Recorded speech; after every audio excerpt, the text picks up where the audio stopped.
Welcome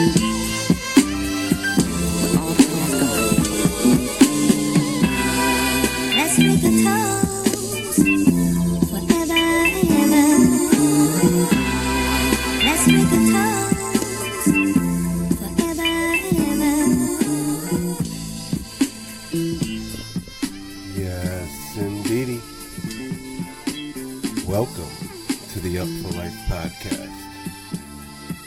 I'm your host, B. Getz. This is episode number 17. 17 for a kid.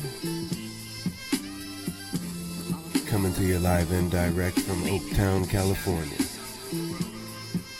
Riding high off New Orleans Jazz Fest 50, indeed. And we're so happy to be back here with you.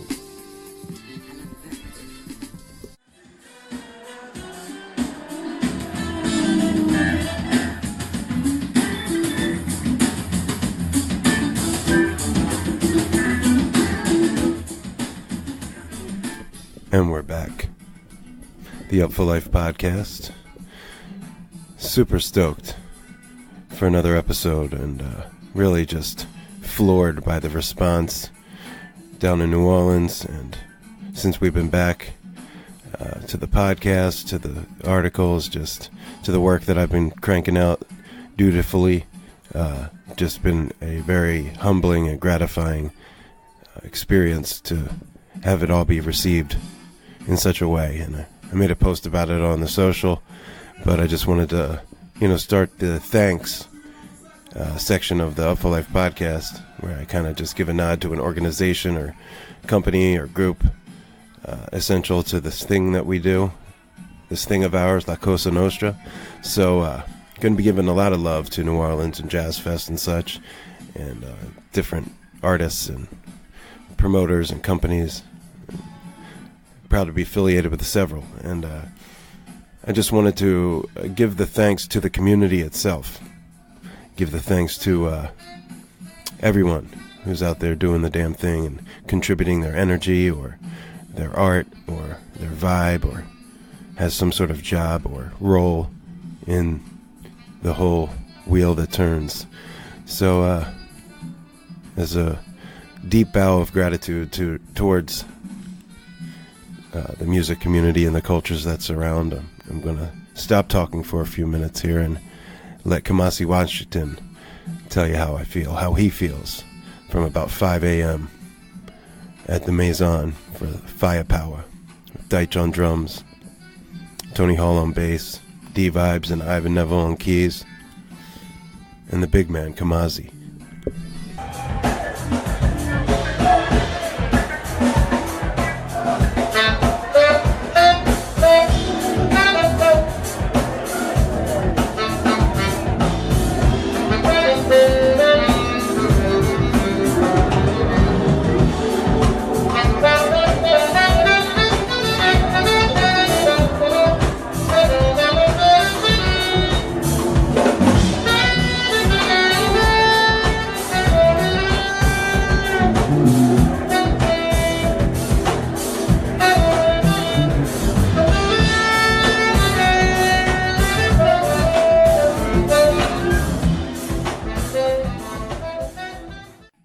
God damn. Kamasi Washington, saying it better than I ever could. Here on episode 17 of the Upful Life Podcast, thanks to my man Randy Bears for that excellent video. You can find it on the Funk It blog on YouTube. So that's where we pulled that audio, and I'm actually watching while I'm talking just to kind of get in the Jazz Fest frame of mind. Roosevelt Collier in the mix, Joe Marcinick, Ski Rack, Maurice Brown. Shit got real. Anyway, I wanted to play that for y'all as a testimony and my gratitude and reverence for this community. It enables me to create, document, and just immerse myself in such a way. And that's why we're even here at the Upful Life Podcast. So, big up yourself, as they say. And now we're going to transition to some of the feature feature interviews of episode 17 the Upful Life Podcast, starting with Billy Iuso and the Restless Natives. Someday I wake up in the afternoon. Someday I wake up in New Orleans. One day I wake up here with you. Stop the rain when it's falling. You know the sun's just around the bend. When we hear those sweet songs of summer, we're gonna feel that love again. But we're tripping over dragons. We're tripping over dragons.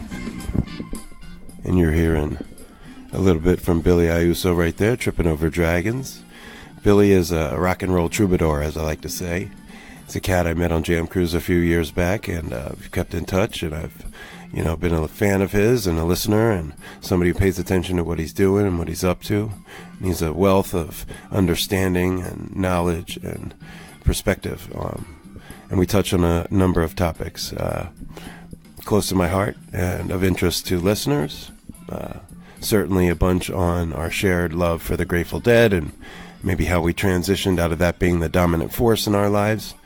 We shared a little bit of that before we got into his path as a singer-songwriter, guitarist, back from the Brides of Jesus and the mid-90s when his friend Jaik Miller, and we talked about that tragic passing of his friend Jaik and the late great singer-songwriter's influence on Billy and others. We touched a bit on moving to New Orleans by way of Athens, Georgia, and different affiliations that landed him in New Orleans, and how he sort of was lucky to befriend George Porter Jr. and have a major friendship and sort of father-son, uncle-nephew kind of thing, and all the different avenues that's manifested for Billy and George. Billy's work with Anders Osborne and, of course, his own Billy Iuso and the Restless Natives gives us sort of the etymology of that band's evolution and his own, the albums that we run through. And I mean, it's pretty thorough. And then we get into a little bit about being a working musician in New Orleans during Jazz Fest and year-round, making original music. A little bit, of course, about the discussion that we've been having in the community about booking over Jazz Fest and local musicians working and tribute shows. And, he thought he really took the high road and just basically expressed, his own reality without casting any shadows on anybody else. And that's because he's a gentleman and a solid cat and understands that, we're all friends here and that, I just wanted to give him a platform for him and other local musicians to be heard musically and perspective-wise, and maybe we can continue to work towards a happier medium that works for everybody. So, yeah, I wanted to give him the opportunity to speak on that, and I thought he did eloquently and poignantly. And then we touched at the end on something I wasn't even expecting, which is his own battle with prescription opiate pills, a demon that I personally shared, and I guess will always continue to share, because it's forever, even if it's not today. So that was a sobering reminder, and even better, he chose to talk about his own experience using kratom as a sort of medicated assisted treatment, something that I spoke with at length with Jeffrey Dupuis when he was on the podcast. And was happy to hear Billy expound on his own perspective with that as well. So without any further ado, as we wrap up Tripping Over Dragons, we give you Billy Iuso live and direct from his backyard in uptown New Orleans over Jazz Fest 50 back in late April. This is the Upful Life Podcast. I am your host, B. Getz, and here comes Billy Iuso. Yeah, and we're live here in New Orleans, Louisiana, kind of uptown. Yep. And I'm real stoked to be here with Billy Iuso, local cat from New Orleans, but Billy Iuso and the Restless Natives. He's part of the extended George and Meters family, and he's a good friend of mine for a few years now. So thanks for coming on the show. Oh, man, thanks for having me. I appreciate it. Yeah, man. It's Always a pleasure to talk to you. well, thanks, man. I appreciate that. You know, I was thinking on the walk over here, about 20-minute walk from where I was staying. And a about beautiful day, too, huh? Yeah, perfect day for Yeah. it. And I was thinking about how we had met. It was on Jam Cruise, and it was just interesting to think, like, you're just with this one cat that I met on the boat, but in the 5-ish years since then, you know, I've kind of, you know, gotten to know you through your music. Right. And just thinking about how full circle it is, I come back to New Orleans, which is really where this all began for me. It was my first Jazz Fest in 2000. Okay. And I'm going to sit here and talk to you, and we're going to, you know, kind of go through your career. And it just kind of dawned on me just like how that's really magical about the music community, is these relationships that develop, the slow burn over time. Sure. And it's like, I mean, you really do kind of get to know everybody, even though you infrequently see them, you know, but it is that tight-knit, and people talk, and I saw your boy, and, you know, Right. like that and that, so it's cool. It's cool. I vaguely remember those Jam Cruise meetings. Yeah. Jam Right Cruise on. is quite a blur. It's Yeah. it's a fun blur, but it's Yeah. a fast-moving thing, so. No Yeah, doubt, no yeah. doubt. And it's kind of, it was born out of what goes on here. There would be Sure. no Jam Cruise and the Super Jams and that whole I think so. community without Jazz Fest becoming what it was. I think It so. is. Yeah, I think, you know, as a teenager, I followed the Dead, you know, and that scene, and that was a traveling scene. And then when I came to New Orleans for the first time, I was like, wait a second, this is very similar and parallel to that, but it's in one place. So, so I'm assuming this is kind of where it all started.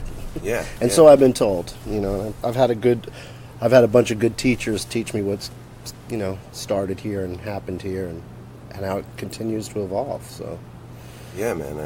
It's interesting you draw the parallel between like the Grateful Dead, you know, universe and what's started here. In it was New Orleans. destined to crash together. I Yeah. believe that. You know, when I first came here, and people probably find this hard to believe, but there were certain venues, and I'm not going to name names, that wouldn't book me because I was supposedly a Deadhead band. Okay. But you know, that wasn't always true to form. That was really, I came here as a fan of New Orleans music, and always respected that part of it. But I did have my Dead influences and all that. So, but you know, it wasn't as Dead friendly as what I was trying to say. When you know? got here. Yeah, and I know, you know, somewhere in the 2000s, maybe 2004, 2005, around the Katrina time, it just all of a sudden, like, the music scene shifted, and they all came together, and people realized, whoa, this will work together. And now look at it. I mean, there's Dead everywhere. I mean, Yeah. everybody. I don't know. I was thinking last night, how many Dead songs are getting played on collective sets all over the city by different people now? It's pretty amazing. So Yeah, that's awesome. yeah. And I kind of think of you often as a local cat because you've been here a long time and you're super dialed, but you're Yeah. actually from the Northeast like myself. I'm from, I was born in Port Chester, New York. My mother remarried into the airline business, so I was kind of moved around like an army brat type situation. I lived in Texas and Florida. And then I finished my high school in Connecticut, where my dad was living at the time. And so I springboarded from there to, you know, Rhode Island, and then I did the New York scene with my bands and stuff. And then I eventually moved everything to Athens, Georgia, where I was there for about 3 years, and then I came here. So it was, I was always going where the music was. Providence was a college town, so I was able to survive as a musician. It wasn't big enough there for me, so then I moved to Athens, Georgia, with the widespread people were kind of putting me under their wing at the time. And then, you know, and then after about 3 or 4 drummers, George Porter was like, you know, like, dude, you ought to move to New Orleans, where we have a lot of drummers. and you know, I was recently broken up with a girlfriend, and so I said, yeah, I did it, and it was 96. I moved here, so. So it was a year after Garcia died. Yeah. Interesting. Yeah. I wanted to kind of ask just how did that happen for you? Because I was lucky. I got to see a little bit of Grateful Dead before Garcia passed. But I'm a couple years younger than you. I started seeing them at 92 till the end. I started, I think it was 84 in Worcester. It was my first show. My father's a Deadhead, so I was already familiar with it. But like I told you earlier, I moved back to live with him, and when I did that, I was kind of from like the Deep Purple, Led Zeppelin type world, and then when I moved back to that area, the kids I started hanging with were Deadheads, and knowing my dad already knew it, I was already familiar with the music, and I was like attracted to the scene, so that kind of how it fell into place. And I mean, I did it up. I mean, I went from 87 to 89, I saw every show, Wow. So like I saw a lot of shows. Those were busy years. They were busy years, yeah. I mean, and living in the Northeast at the time, they would come 4 times a year and play within 5-hour driving distance, I don't know, 15 times every season. Right. So you could stack up your shows, and I saw a lot. I got to the point where I was almost, I think, kind of the way when Brent passed, and Jerry kind of lost interest, and I know that's kind of been documented, Right. kind of. And for me, I felt the same way. I was looking for something else, and that's what I started peeking towards New Orleans. Little Feet kind of hit me to meters and all that stuff, and I led in that direction. And I got more into that, and when I did that, I formed Brides of Jesus, which was really a jam band, like what everybody's kind of doing now. We were doing it in the 90s, and there were bands out there, but there weren't as many. There was the Jupiter Coyotes and the Solar Circus and all these bands, but There was a scene, though. Moon Boot Lover, Right. and like those bands and stuff. And so there was a scene, but it was a lot smaller. There was a lot more work, and there were also the DJ thing hadn't exploded yet, so the frat parties were still hiring bands. So that was funding your tours. You were going to play a frat to make the money, and then you were playing 3 club shows to, for your head. So, Right. but always follow the music, and that's why I'm here still. I mean, that's kind of this is the epicenter for what I do. Yeah. It's interesting that you say that, around the time when Brett passed, and Garcia's interest waned, so did yours, because that's kind of, and I'd love to probe lots of Dead stuff, but I really want to talk about you. Yeah. But I just wanted Me too. I'd rather that too. We'll skip it then. We'll No, go ahead. I want to hear what you got to say. I just wanted to know, did you sense, because all of a sudden it's stadiums and this just became this super commercialized thing, and if you started going to 84, you probably saw it really evolve like that. And that's I kind of got the tail end of the good stuff, and then the stadiums were definitely a big turnoff for me. And as a musician, as I got more professional in what I was doing, I like to see it from a musician perspective, and you really lose that in the stadium completely. I mean, and to this day, I still watch bands from the side of the stage just because my ears like it better. It's like it's my world. So, it changed, but I also changed. I was sitting there going, man, I'm buying tickets to these guys' gigs all the time, and I want to play music. So, and it was pop. That New York scene with, like we mentioned, it was rolling, and so I kind of just got on board, and I bailed on college, and I just put band together and kept rolling.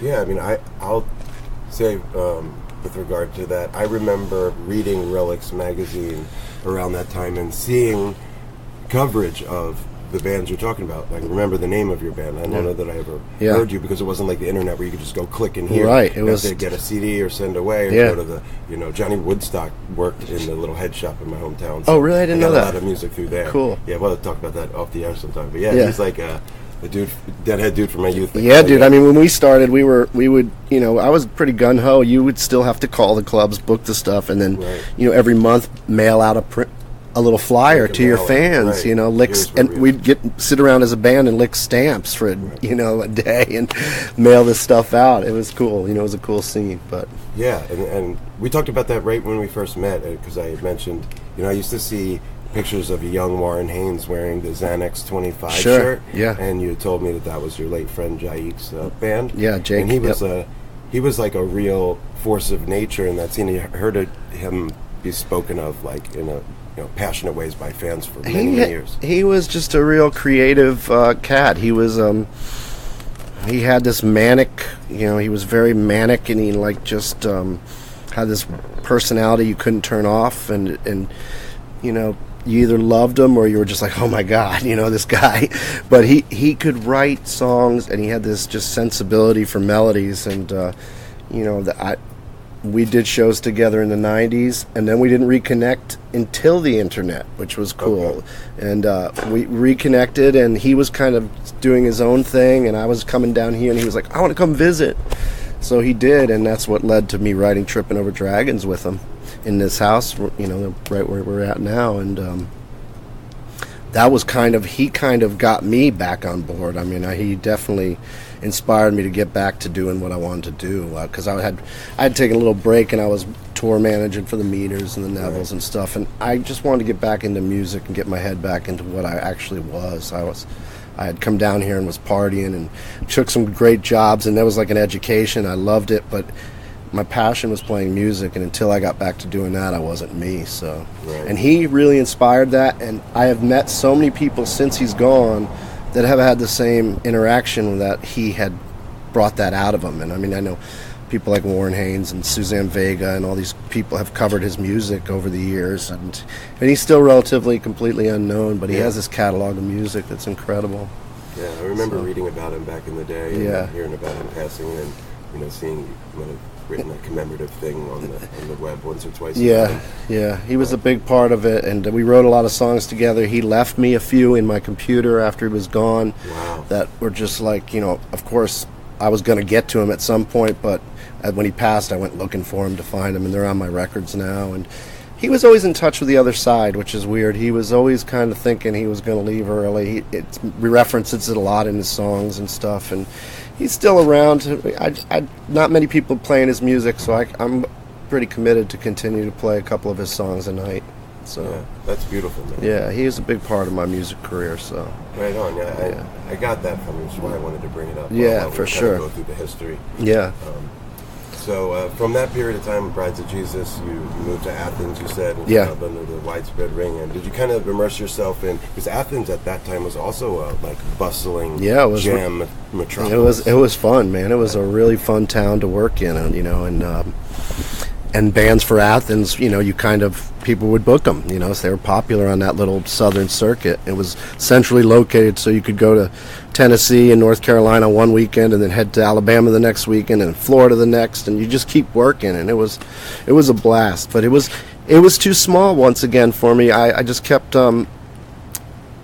it all goes back to the drums, man, and that's, I mean, I'm always looking for a drummer to satisfy my needs musically, and I've always paired up with drummers. I had Russell Batiste and Willie Green, and now Eddie Christmas. It's kind of, that's the most important part for me, so that's, once again, why I just got too small. I'd already used all the good cats in Athens. Right. I started fishing in Atlanta for guys, but there was a different style. I was looking for these guys down here, and that's, you know, that's why all roads led south to here. Yeah, there's nothing like New Orleans drummers. No, sure. That's the one thing, you know. I mean, there's great horn players and everything and all that, but for me, it was the drummers. It was the drummers, and then the bottom end that follows it, the bass, you know. Right. So it's strong here. It's real strong. Right on. So when you released the Restless Natives record, was that in New Orleans, or were you still in Athens? No, I was in New Orleans. Yeah. Okay, so let's talk a little bit about that. You're in New Orleans, you're kind of immersing yourself in the culture, you're meeting people, you're trying out drummers, and you're lucky to be befriended by some legends and stuff. How did it come together where you said, like, yeah, I'm going to go for it down here again? I mean, I was working, like I said, for the Meters and stuff, and I was tour managed. I was busy, and I was working for George, the Nevils, and the Meters in a time when they were really working a lot.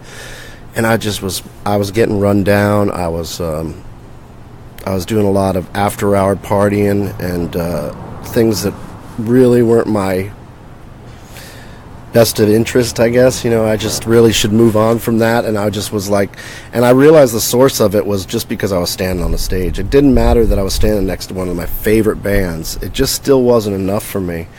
And I made the you know, and Tara's a big part of this, my wife. I had to tell her, like, you know, are you ready to be broke again? You know, are you ready? Because if I do this, and she said, whatever's going to make you happy and bring us back in, because we were just about to have children, and, you know, it was an important part. And so I decided to just come back to doing what I do, and pulled some songs together, and just, if that first Restless Natives album has it doesn't have, you know, I think only Mike Burkhart is the only guy that appears on that album that's still in the band. I kind of pulled together from people, and it evolved. But that was definitely the first, that was the first movement towards doing my own thing. And I found out, quickly after a couple years of being out of the touring thing, when I was calling clubs, they're like, "Who are you?" Right. And because I was with Under Brides of Jesus for so long, that's all they knew. Right. So that's why I put my name in the front of it, and that was really it. And Restless Natives, the name came from, that was going to be a Brides of Jesus album that never came to be. So that's where I made that into the band name, and it kind of fit down here, and it all fell into place during Katrina. I was like, it's lived, so we just keep it rolling now. Yeah, absolutely. I think it's a great name, and I like the acronym BIRN. And Yeah, me I just too. wanted to ask, so in essence, Restless Natives is whoever your band is at the given time. It's not specific cats. Yeah, I'm pretty loyal, and I've had guys, Mike's been with me for almost 20 years, Eddie's been with me for 10, so it does evolve, and it does change. I mean, it's just the nature of the business. I mean, people get better opportunities, or they decide they're not going in the same direction, or whatever it may be. That's just the reality. If you want to keep working, you've got to be able to evolve and change. And but pretty much everybody I've worked with, I'm still friends with, and it was just a change in our time and stuff. And right now, the band is super organic. It just fell into place. Like, everybody who's in it is just kind of either been there, or they just fell into it and haven't left. And it's been a blast. I mean, we're really enjoying playing with each other. I think that we're just having a good time, and it shows in the music. I have a catalog of music, and it just needed the right people to portray it, to make it feel for other people. I always felt passionately about my own music, but I didn't know if I could portray that to the crowd. I think now, with the people and players I have, it's getting put out there the proper way. So Right on. That doesn't happen overnight. You got to No, really it find sure the guys, doesn't. and then you got to make it happen with them over a long yeah, period and of time. people forget there's some bad cats out there who can play, great, but if you don't click on an organic level, or like each other or something, there's still always something missing. So, and I think this band, and I'm speaking, maybe they all hate me, but that we like each other. We all like each other, and so we're having a blast. I mean, Reggie Scanlon joined about 2 years ago, and we can't get rid of him. And that just came out of nowhere. I asked him if he wanted to fill in one night. He's like, yeah. He called me next day. He says, I love your music, man. I said, well, you want to keep playing with us? He's like, sure. So that's it, and Brad Walker was playing sax, and but he got busy with other big names and went off and did that, and Sage fell in, and Brad was the one who suggested Sage, and she's just been a joy to have around, and it's really nice, man. It's really nice. And then having my old partners Eddie and Mike are just and we also have Drew Mees on the second keyboards now. I've been adding second keyboards when I can afford it, because it's a part of my music. I like the two keyboards. Right on. Yeah, it sounds like you sort of rounded into a well-oiled machine. Yeah. And you said you got loyal cats, so they're probably fairly invested in the music too. I think so. I think they enjoy playing it, and we've been together a long time, and we've built up relationships, so we try to find the way to work with each other still. But everybody has their own thing. I mean, Sage plays, she's a regular in Johnny's Sketch, and Reggie, of course, from the Radiators and all that stuff. And Mikey, the keyboard player, he's got his own band, Mikey B3, which is starting to get more popular. And Eddie Christmas is moonlighting with the Suspects and stuff like that. So everybody's busy, but we try to pull it together to do it this way as much as we can. Right on. Yeah, it was be remiss. We talked about the GD, and we're talking about New Orleans, and you can definitely hear, especially in the earlier stuff, like your worlds colliding, and even like when you're doing your take on the other one. Sure. It's kind of informed by the fact that you live here, and then I'd be remiss if I didn't ask about reggae, because reggae is such a huge part of your DNA, and I was just curious maybe how that came into your universe, and how you put that out into your sort of mystic brew. I mean, reggae for me was it was a love affair, just like the Dead. It was a real important part. Came at me at about the same time period, 13, 14, 15. I started really listening to reggae. And mostly just, the Bunny, Bob, Peter, Pulse, and that's about it. I was pretty strict. And then somewhere in my late teens, early 20s, I went to Jamaica and fell in love with it. I just fell in love with the island, the people, everything about it. So I've been there, I don't know, maybe close to 20 times now at this point, and I'm looking at property down there and stuff like that. And I have a nice core group of friends down there, and so I really enjoy it. But the reggae thing is, it's sacred, you know. It's not for me to play. You know, I play. You hear reggae in my music, of course, because it's there. Yeah. But and music is a for. lot of red, green, and gold on, you know. Oh yeah, on stage. yeah, I love it. I mean, I do. I love the culture. I love the Rastas, and I'm not. You know, I would never say that I'm a Rasta. I'm not. I'm just. But even when I go down there, they all call me Rasta. But I'm not a Rasta man. You know, I've been in Babylon too long. But you know, I love it. And it's a big influence on me. It's pretty much all I listen to. You know, when I choose the music I'm going to listen to, it's reggae. Yeah, you did Ziggy concert on TV when I walked in. Yeah. Today I was like, I'm just put some YouTube concerts on and watch them. Nice day off. Right on. Yeah, it's a big part. I mean, in my family, we go there. We go 2 or 3 times a year, and like I said, we almost bought a house like 2 months ago, and then, you know, when you're buying a house in a different country, there's a lot of things that could go wrong. So we kind of backed off of this one. We're still looking, and I plan on spending, you know, good 3 or 4 months out of the year down there eventually. No, that'll be a good life, man. Yeah, back and forth. Are you gigging down there when you go down? I have. I've played down there a few times. I played down there once with Government Mule on whatever their Island Exodus, you know, and Anders and I. But I do a couple solo gigs down there. I haven't been able to work the band down there yet because it's just logistics and money. But I have done 3 or 4 acoustic gigs down there. Yeah. Right on. You just mentioned Anders, and you talked about having working for the meters. So yeah. I wanted to maybe ask a little bit about those experiences. Like you've from time to time played with George, running Partners gig or different collaborations, and for a while you were a second guitarist with Anders. Yes. Let's talk a little bit about, like, those aren't your bands and your gigs. We've been talking about your band. Like, what's it like stepping on stage with a local legend like George or Anders, and how you approach that? Well, I mean, for me, that's a role that's like, I don't have a big ego, musical ego at all. I know what I can do and what I can't do, and I find my way. I use my ears, and so I think that's what makes me attractive to other players sometimes in that level, because it's definitely not my skill set. There's cats here that can just roll through me on a guitar, you know, but I'm real conscious of other people, and I can play off them well. So that's kind of, I just kind of, you know, find my holes and do that. With Anders, I think that was kind of the stage where he was delving into the world of the dead and the psychedelic, and he knew that I knew that world, and but that was a collaboration that came out of nowhere. We had known each other for like 20 years. We didn't really hang, nothing. We did, you know, we'd play a couple gigs together here and there, but we didn't hang. And I sat in one night, and the next day he called me and said, "You want to play in the band?" And I was like, "Sure." So I did that for a few years, and we did Dead Feet and other things like that too.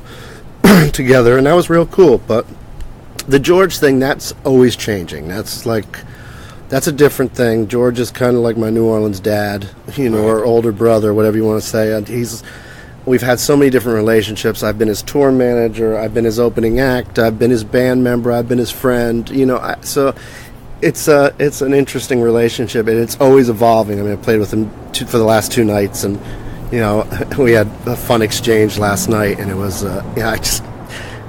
as I went home, I'm just like, it's always different, and it's, you know, so with George, I just try to keep up. It's amazing how much he plays and how hard he plays. I mean, he's got to take a break, man. I don't know how he does it. He wears me out. I just watch him, I get worn out. You know? I tried to follow him. The one year I was hired for Jam Cruise as an artist at large.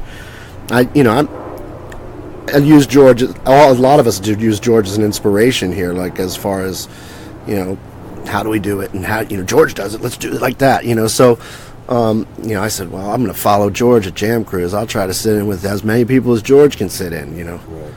Boy, and I was exhausted, man. It kicked my ass. I bet, man. I don't doubt it. Yeah, it's just seeing him down here is just he's astonishing. Insane. He's insane. He's a force of nature, man.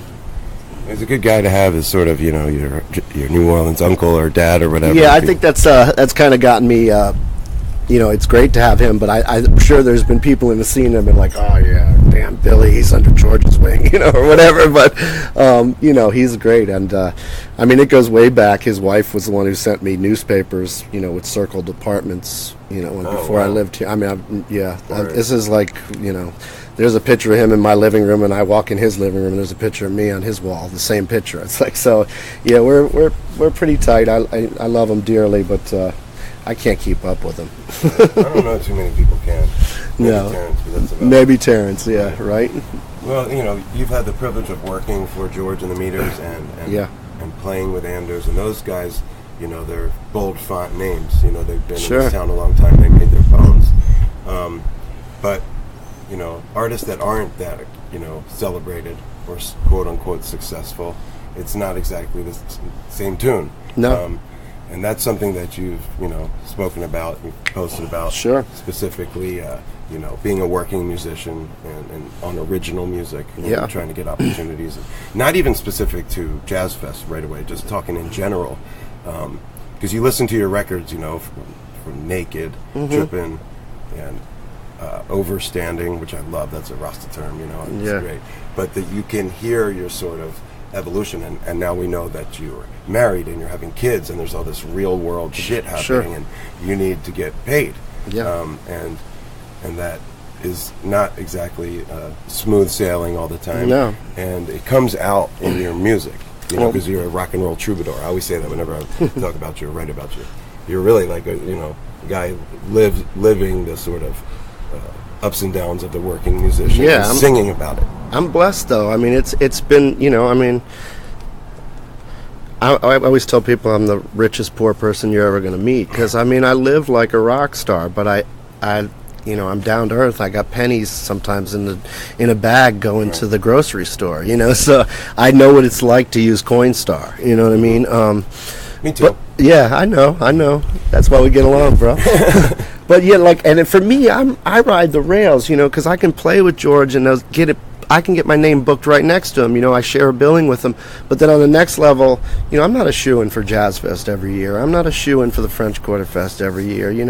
I got to work to get those. So it's it is hard. It's hard, but the climate has changed. This new cover band sensation thing is really just like, and I love playing other people's music. I've done it my whole career, but the audience is so hard to get out for an original band. For example, cats in my band are getting noticed for bigger bands that they're in, and people are coming to me, "So you ever seen this guy?" I'm like, "This guy plays with me for 20 years." That's because they've never come out to see what I do originally. They see me with George or with somebody else. So it is a struggle to get them out for that, and they're missing out because that's the stuff we all work on. When we're shedding and rehearsing, we're working on our stuff. We're not working on everybody's version of Fire on the Bayou or whatever. That's a jam. Right. And there's magic in those jams too, but there's also magic in the stuff that we work on. And it is very frustrating at times, but it really is up to the audience. If they're not buying the tickets, they're not buying the tickets. The club owner's not going to book it, and blah, blah, blah. And it goes down the line. You could try to put blame elsewhere and say that it's artists coming in and all that, but that's true to a point, but somebody's giving them those dates. And we'll get to Jazz Fest where it's condensed even more, and somebody's renting that room to the outside promoter. And of course the outside promoter is going to bring in the bands that he works with all the time, because that's the way the hustle works. Right. And they found out that there's a hotbed down here in last week April and May, in first week of May. So, it's up to us as a community to save what we do. And we can't do it by ourselves. So it has to be something where we all pull together and try to make it happen. But I always try to make sure I get at least 2 or 3 gigs with my band, and if I have any pull where I can say, please, I want to use my band, I don't want to do it this way, I try to do that. But, don't get me wrong, I love playing with the other stuff too. I've learned I just kind of got to balance it now, and that's the only way to survive. But it is tough. It is tough, and there's a lot of, I'll go from, and this is pretty candid, I'm just going to say that, I'm going to go from the end of May till probably mid-July before I work again. So, and And that's just because my side guys are working elsewhere, or, and I can't string together enough dates. I could maybe go do a weekend here and there, but that's the reality of what we do at this level. So, I have a very supportive family, which is great. My wife, she has her own business, so, and the house is paid off. So it's, we just eat some mac and cheese for a little bit, and we'll get back to. I dig too. Well, and I want to, I'm an out-of-towner, right? And no secret. I'm an out-of-towner too, right? Originally, right. But just with what we're talking about with regard to bookings and stuff, and again, I like to think about things like full circle style. So I came down here in 2000 for the first time. It's my 17th Jazz Fest out since 2000, and the reason I came down is because they announced I was unfamiliar with New Orleans. I was 20 years old, right? And I'd been here once on Fish when Fish came through in September of '99. Anyway, my point is, what got me down here was they booked Les Claypool, Trey, and Stuart Copeland as the first Oysterhead show. It was like the first Superfly Super Jam at the Sanger. Yep. Ironically, it was also the first Garage Latois show billed as that. They opened, and they, real talk, they blew Oysterhead off the stage. And they played before me, and it was totally unfamiliar music, both bands, right? Right.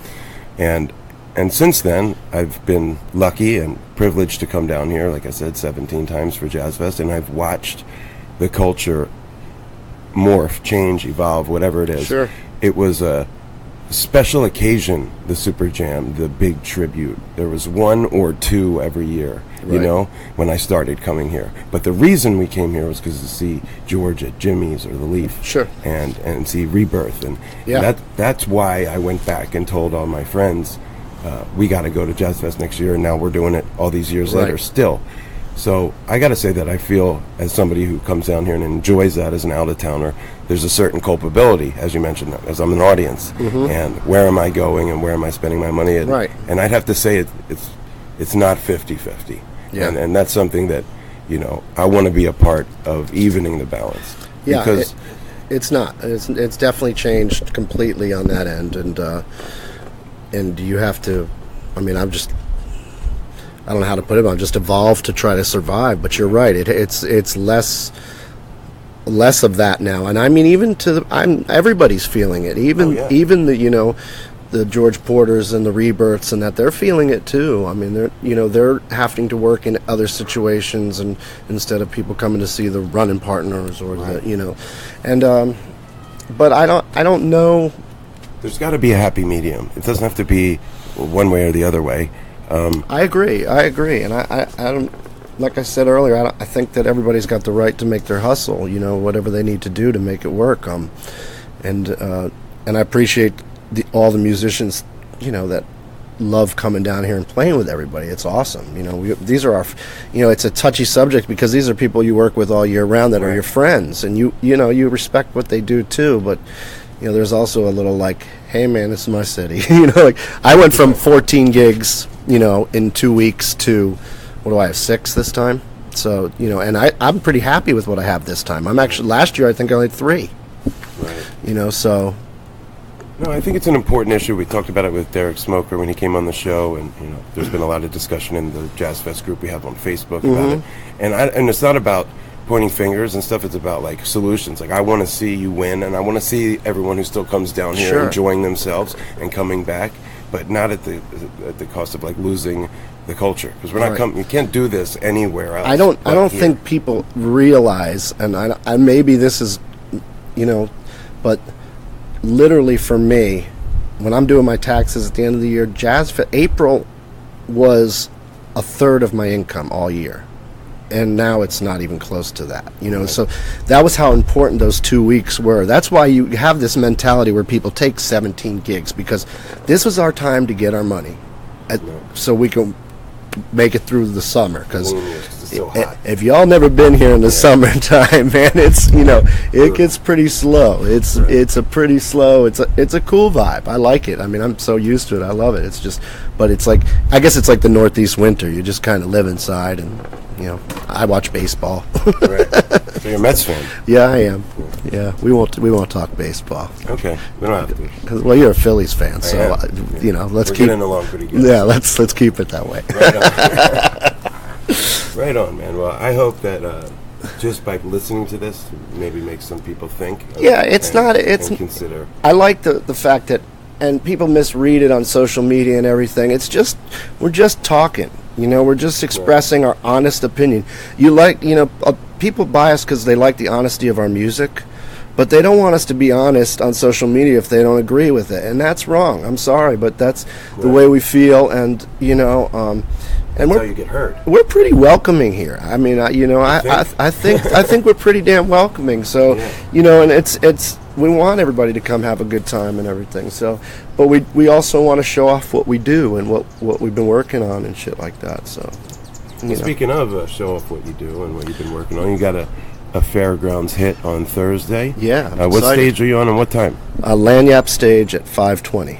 I love the Lanyap. I've been there many times already this year, and it's a sweet little setting away from the madness. Yeah, we were playing at the middle of the day when the Stones were playing, and but then they have us closing now, the Lanyap, which is nice.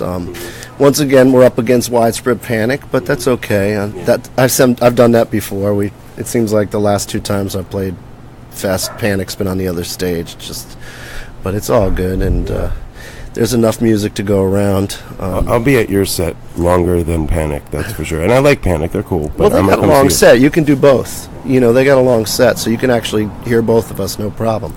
So, but yeah, we got a nice little set.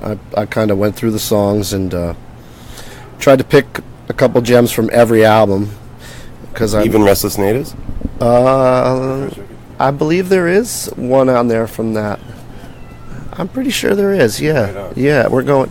So touch them all. Yeah, and I'm gonna have the regular band, and we're gonna have probably an added horn or two just for the songs with the horn section parts, because it is Jazz Fest and all. So of course. Yeah.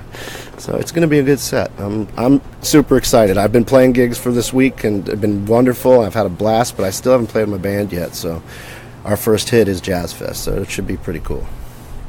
Right on, and you got a little bit of press and some attention when you put out a record in 2018. And had some stuff about. Mm-hmm. So, is that going to be it for a minute, or you see yourself going back in the studio? I've been writing. I definitely have been writing.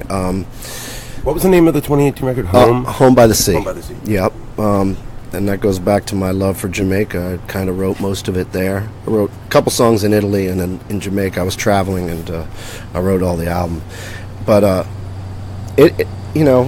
I would love to do another album in this changing environment, and with the budgets we have, I'm just trying to figure out a way to present it. I think at this point I'm leaning towards just releasing song at a time, digitally for a little while, and then maybe compiling it on something. And I've been doing this a long time now. Maybe I can put a greatest hits with some added bonus tracks or something at this point too, to get us something to give away. But it's really it's at this level without a record company and stuff. I'm just trying to feel out if I want to go throwing down another $15,000 to make a record that there's no retail. I have a closet for full of them, and people are buying it. It's not the format they buy, but you got to have them.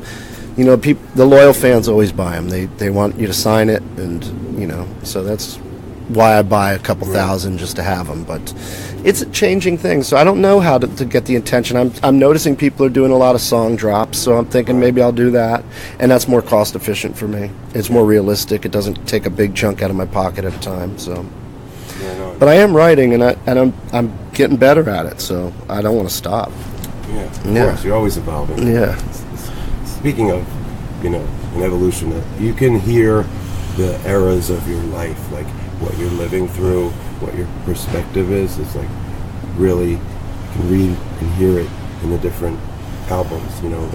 Overstanding, you kind of just got through some shit and are just kind of taking a deep breath. But I felt like Home by the Sea, there's a peace, there's like a tranquility, there's a sort of I agree. Resolution. I agree. I mean, it's all cliche shit, but turning 50 this year, and just where I'm at, I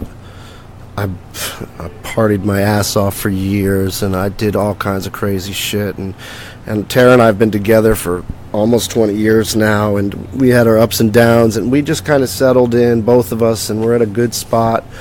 We're real happy. Our kids are growing up. We're doing, we've squeaked by, but we're doing the right thing. So, and it's just a perspective that I have now. I just feel pretty comfortable with what I'm doing. And I'm happy that it reflects. I mean, because I can't listen to it like you do. So to hear that from you gives me, like a little chill. Like, wow, because I don't hear it. I'm singing it, but if it's coming across to you that way, then I must be doing something right. It is.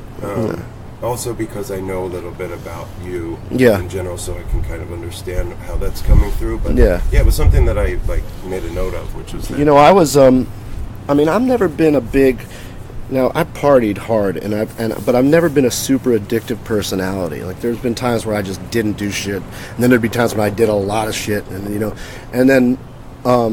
But the one thing that did get me was the opiates. I had a little Vicodin thing after I got in a car accident in 2004. And I was prescribed it, just like everybody else. You hear the story all the time on the news, and the same shit. Yeah, as you know. And I found, I don't know how, I found out about kratom, which is an herb. And I mean, people have to look it up. I don't have enough details to let you know. And I used that to get myself off opiates, and I've been clean of those for, I don't know, 4 or 5 years now. So that was a way for me to get off it without the doctor. I was so not against the Suboxone and that shit. I don't want another pill to get me off this pill that you already told me I should be taking. And I had no idea what kind of grip it had on me. And now that I don't take it, I knew I can see the difference. Right. But I don't want to say that I recovered from something or anything like that, because I didn't. I just made an improvement on my life. You referenced that once or twice when we talked, but you can hear that in the tunes too. Also because, as I mentioned, I lived through that. I sure. lost a decade of my life to those pills, and I also use kratom regularly. Yeah, you did? Good. I do. Okay, cool. Yeah, I do too. Still. And I'm a huge proponent of it. And a couple of us have talked about it on the podcast. I spoke at it's amazing, about it. And it's unbelievable that it's been suppressed and they won't study it because. There's a lot of slanderous press coming out. There's this one died, and it's worse. Nobody's ever died from that shit. No, not that only had kratom in their system. That's right. For sure. There's been proven cases that there was other things involved in all those deaths. So but I mean, it doesn't work for everybody, and I think that's a cure-all. I think that's a truth for any kind of addiction. And like I said, I don't have a strong addictive personality to where I never really hit. I mean. I hit rock bottom in my own mind, but when I see other people's rock bottom, mine was never that far. So, so I don't know the depths of that as like some people do. I respect that. I have a lot of friends, obviously, who have been there, and I've worked with them through years. And but I never, I was always able to say, shit, I got kids now. I got to rope this shit in. And I still try to have a good time when I can, but I'm not, I'm in a different space. And as far as leaning on anything in my life, I don't lean on anything anymore. So, and that's a relief. That's a good thing, Yeah. It's a good perspective where I'm at now. I feel pretty good. I feel better than I did 10 years ago. At 40, for me. I felt like shit back then, and I didn't know what it was. And now I'm like, I'm not taking pain pills, and I'm up moving around. I'm having a great time. I'm like, I'm still sore when I lay down at the end of the night, but I mean, that's life. So but I'm pretty good, man. I'm happy. So that's really inspirational to hear that. And I didn't, know that we were so closely connected on that path, and that I don't use similar means. Because, I had a lot of start and stops, and Suboxone I went to the doctor for. Yeah. And, it successfully worked for a while, and then I found my way back. And, I'm just over 3 years. Nice. Having none of that shit. I never went to the depths of heroin either. I mean, like that. I was really just doing pills. It was the next step. Yeah. I'm sure it would have been. Because I was at the point where I was buying them off the street because the doctor had cut me off. And that was... That's how it works. Yeah. And then before you know it... my first prescription in 2004 was for 110s a month. That's a lot. That's a lot of dope, man. I mean, Not going off that rabbit hole, that was through big pharmaceuticals, companies that work, big pharma, who were giving away prizes like junkets to what doctors could write the most, and we were the casualties. The funny thing was, I was a classic case because it was during Katrina when it really went down for me, and when I went to, getting sick. it happened. I had to go to Arkansas to live for a while, and I had to get off of those. So there was about a 3-week time period where I was up there and I just got dope sick like you would not believe, and I was like, what the hell is wrong with me? So then I finally got a doctor up there, and they thought I was shopping pills. They're like, oh, Katrina, you know, with all the news that was going on, and I was up there looking for Vicodin, you know. So yeah, it was a dark time, man. It was really dark, and but that was my first, and I did go through the withdrawals, and that was like, that blew my mind. I was like, wait, I don't want to be taking this shit. I mean, really, you know. And you know, I'm pretty conscious, hippie minded, you know, like I drink beer and stuff like that, but I'm pretty conscious about what goes in my body, and some of the shit that I put in there that was acceptable in my partying mind is out of you know. Yeah, I'm right there with you. So and that stuff felled the greats. I mean, Garcia, fucking Prince. Right, Prince, sure. You know, so that's actually his death is what finally scared me straight. Yeah, Prince. Yeah. Yeah, I was on tour, and I had an episode where I just got really pissed at a band member, and I hadn't had that kind of rage in my system ever, you know. And the road, when you're on the road and you're lack of sleep and the truck breaks down, you got all this stress and stuff, you know, it gets to you. But I also realized that the reason why I couldn't stop the rage, the anger that I had, was those pills. Yeah. And that's when I said, you know what, enough is enough. And so I researched it, and my tattoo artist was like, have you ever tried Kratom or Kratom? I was like, no, what is it? And she says, just try it while you're getting this tattoo. And I was like, okay. And I turned back. I haven't had a pill since. It's amazing. Yeah, I don't miss it. I mean, it's not a part of my life, but that used to be like functioning me. Like, I had to have my pill. I had to have them. Yeah. Or I was in bed all day. Yeah. I know it well. So I also found that Kratom gave me my life back without, like, the hardest part I found, even when I wasn't using, was the sort of looming monkey, like, maybe today, maybe no one will know, you know, like that. And that followed me. Even I'd be like white knuckling it. Yeah, sure. And then eventually I'd crack and then back down the rabbit hole. But since Kratom came into my life, it just kind of scratches the itch just enough where that, like, demon's like, yo, I'm out. Yeah. You know, and then I don't hear from it, and I go, you know, I can't remember the last time where I legitimately even thought about it. My wife used it after her mother passed. Her mother passed tragically, and I remember that. She used it, and she swears by it that it's helped her with all the depression too. I mean, so it's worth looking into for anybody that's struggling with like an addiction or something like that. It is natural. It's been used for hundreds of thousands of years. Big Pharma's trying to get a patent for the Mitrogynous speciosa so that they can put it in a pill, make what we get illegal, right, and then have a doctor write scripts for it. Of course they are. Yeah, so that's why we're up against what we're up here. Unfortunately, that's the way greed has overcome the human.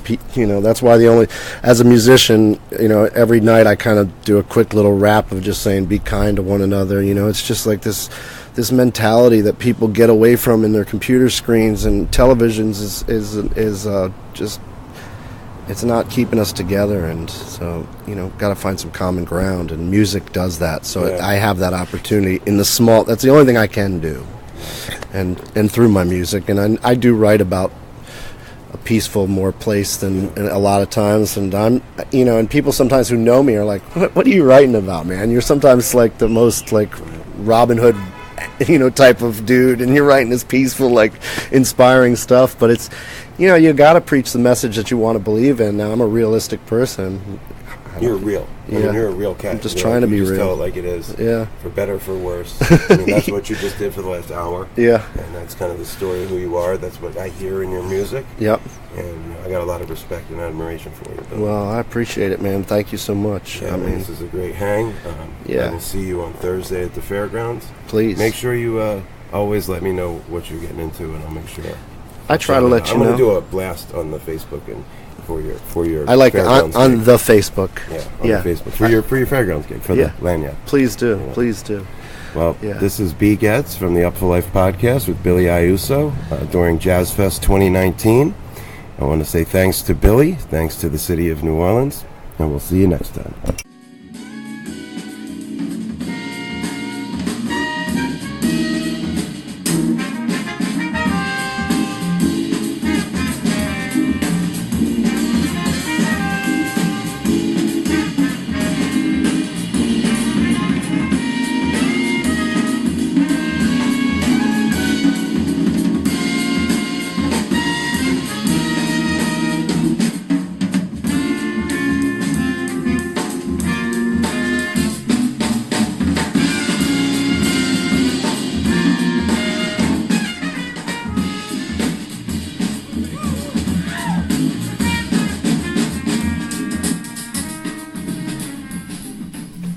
Yes, indeedy. I want to say thank you to my man Billy Iuso for that thoughtful and engaging interview out back at his crib, uptown New Orleans, during Jazz Fest. Billy had an excellent Jazz Fest. He finished up after with a sweet lagniappe stage set, the fairgrounds, which he mentioned, and then he opened up for the Papa Grows Funk reunion show, which was at Tipitina's the Monday after Jazz Fest. So, yeah, Billy Iuso, the straight dope. So, much obliged. And we're going to turn the page here. This is going to be a long episode, but worth your patience and attention, I'm certain. You're hearing now is my man Eric Benny Bloom, who's the next guest you're going to hear momentarily, but this is him rocking with the Adam Deitch Quartet at New Orleans' own Blue Nile, owned by Jesse Page, episode 16 guest. Adam Deitch project comes through every year, and Benny's an integral part of that. And Benny is also become, much like Nigel Hall, an adopted son of the city of New Orleans, and that's why I'm including him in this here podcast episode. Basically, Benny's going to have his own feature episode. This is Billy Iuso feature episode, obviously, but Benny's interview actually took place a little bit before Jazz Fest when they were out here in the Bay Area. Lettuce, that is, Benny's main band, was out here to play with John Schofield. We had the Adam Schmeens Smirnoff interview around that time, and after an absolutely otherworldly dinner at State Bird Provisions and a wine tasting with Benny and Zoid, Ryan Zoidis, also of Lettuce. We went to a wine tasting, then we went to my partner Alicia's restaurant, State Bird Provisions. Check it out, look up the reviews. It's for real. You'll hear a little bit about the dinner in the interview. But anyway, it's not a full-length interview with Benny, but he has one of those coming up. Benny and my feature interview for the Upful Life Podcast has the potential to be one of those like two-part Questlove style marathons, because Benny and I have an awesome, unique history, and I met him when he was like standing out front of Brooklyn Bowl before like his first real show as Lettuce's trumpet player, and he played a couple gigs and played with Soul Live, but he wasn't the official guy yet, but he was now, and caught up with him and some of his high school friends from Rhode Island out in front of the Brooklyn Bowl, and we shared a conversation, and Benny and I have been pals ever since, and it's been absolutely incredible to behold his meteoric rise with Lettuce and in the city of New Orleans, and just really awesome dude. So I want to give him his full due for a full-length episode, but this is just sort of like a quick hitter where we touch on a couple topics du jour, such as the Schofield run, wine, and the restaurant experience we had, and natural wines, or natty wines as they refer to them. A little bit about Benny being a jazz cat, and a few other treats in there we get involved in, including just a snippet, little smidge on the forthcoming Lettuce album, Elevate, which it's now okay to officially say is coming out on June 14th, the day before Rage Rocks. So Benny touches on a little bit of that. So it's a quick, like, less than 40-minute interview with Benny Bloom, kind of just planting the seed for the long-form interview that I hope to tape with him. Doubtful around Rage Rocks, but you never know. I'm going to shoot for it. Otherwise, I'll get him next time he slides to the Bay, which I have no idea when that is, because Lettuce's enormous Elevate tour touches on every part of the U.S. except for the West Coast. But I'm in the middle of Let season, about to finish up Let season with Rage Rocks, where I have gotten to see like 7 or 8 Lettuce sets over a 2.5-month period.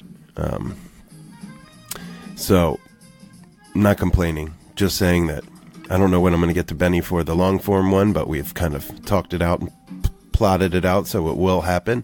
In the meantime, this will have to suffice. So we're going to go back to San Francisco about a month ago, 5 weeks ago, to Benny Bloom and his hotel room after an amazing evening of hanging out on the back end of 4 nights with SCO and doing the Lettuce gig. It's SF Jazz, so yeah, it's kind of a nice cherry on top from that experience. And I want to say thanks to Benny Bloom. I knew he was tired and had a long run of shows and travel and still made time for me. So thank you, Benny, and looking forward to your full feature episode. But before we dive into the Benny Bloom segment, I am going to cue up this awesome trumpet solo from Benny that I just wanted to share as sort of the roll into his interview. Benny Bloom went up to Will Blades' gig, Will Blades being the organist in the Adam Deitch Project, and he has a standing gig here in the Bay Area for many years at an art bar called Madrone, and it's like where jazz cats go to hang, and it's really, really sweet. And the boys, the whole Let crew and extended fam, such as yours truly, cruised over to Madrone on that final Sunday after the SCO gig, and Will Blades and company were absolutely crushing, as usual, and Benny, along with his buddy Benny Benak III, who's like a super sick downtown New York City trumpet cat, they all like mobbed up on Will's jazz gig. So I'm going to play a 1 minute and change solo from Benjamin Bloom on trumpet on Will Blades' jazz gig, and then we'll get into Benny's interview. And then at the conclusion of Benny's interview, I'll be back with the Vibe Junkie Jam of the Week, which I'm going to withhold until that time. You're listening to the Upful Life Podcast. I'm your host, B. Getz. And here's Benny Bloom with Will Blades.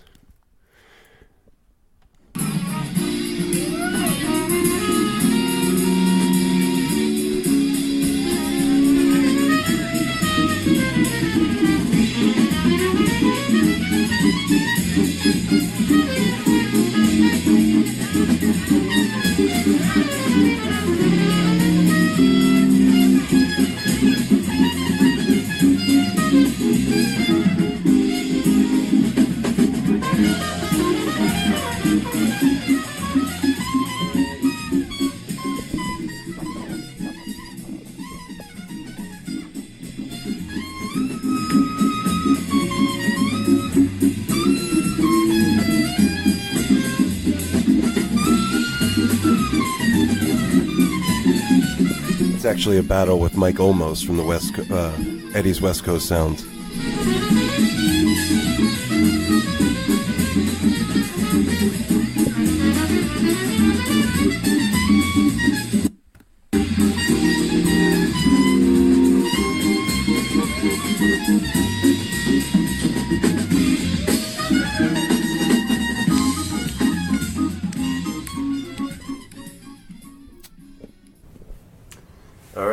Live here at the Park 55 Hotel, San Francisco.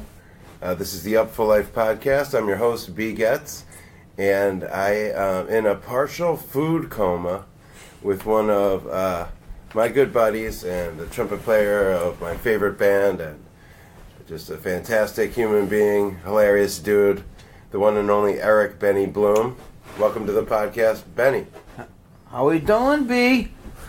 They're doing great, man. I mean, right now I'm sort of levitating in that in-between, kind of like intoxicated by the smattering of amazing wines we've tasted, and also a bit bloated and almost feeling a bit roly-poly from all that fantastic food we were lucky to enjoy at State Bird Provisions. Unbelievable meal. One of the top meals I've had in 1 or 2 years. And I eat a lot of food, like the rest of us, but sometimes someone goes above and beyond. And San Francisco has a boatload of restaurants and the international communities and all that stuff, but it's just the best. Well, I'm glad that we had the opportunity to enjoy that meal together. It's a bit humorous, but also a lot of good. A lot of good conversations, and it was a lot of drama, but the food overshined. Yeah, it was great. Yeah, and I think it was a good period or exclamation point after a phenomenal weekend here in San Francisco. For For those at home listening, the reason that we're here in the Bay together at this moment is Benny's band, Lettuce, enjoyed a 4-night residency here at SF Jazz with their longtime collaborator, friend, mentor, musical hero, John Schofield. Yeah. So let's get a few reflections on maybe that experience, because I mean, you're one of the, I shouldn't say one of, you and Nigel are the newest members of Lettuce, so you don't share that super youngest too. Youngest, yep, most handsome. There you go. But you don't share that like Long out time. of here era, Yeah, that's right. Collaboration and relationship with Sco. So No. maybe just talk a little bit about what it feels like for you. Yeah, just because me being the have to be that guy, but I went to 5 colleges and for jazz, never graduated one. LOL. Yeah, you're over there. No, we're switching. No, you take that. We're having a little wine here, folks. We had a little leftover for the restaurant. What are you going to do? You don't leave the bottle. And we gave the waiters a taste, because that's what you do. When you pour a bottle of wine, you got to make sure they know what they're tasting, Anywho. What was your favorite on the evening? Of the wines? Yeah. We drank a very beautiful 2016 Crow's Hermitage wine from the northern Rhone.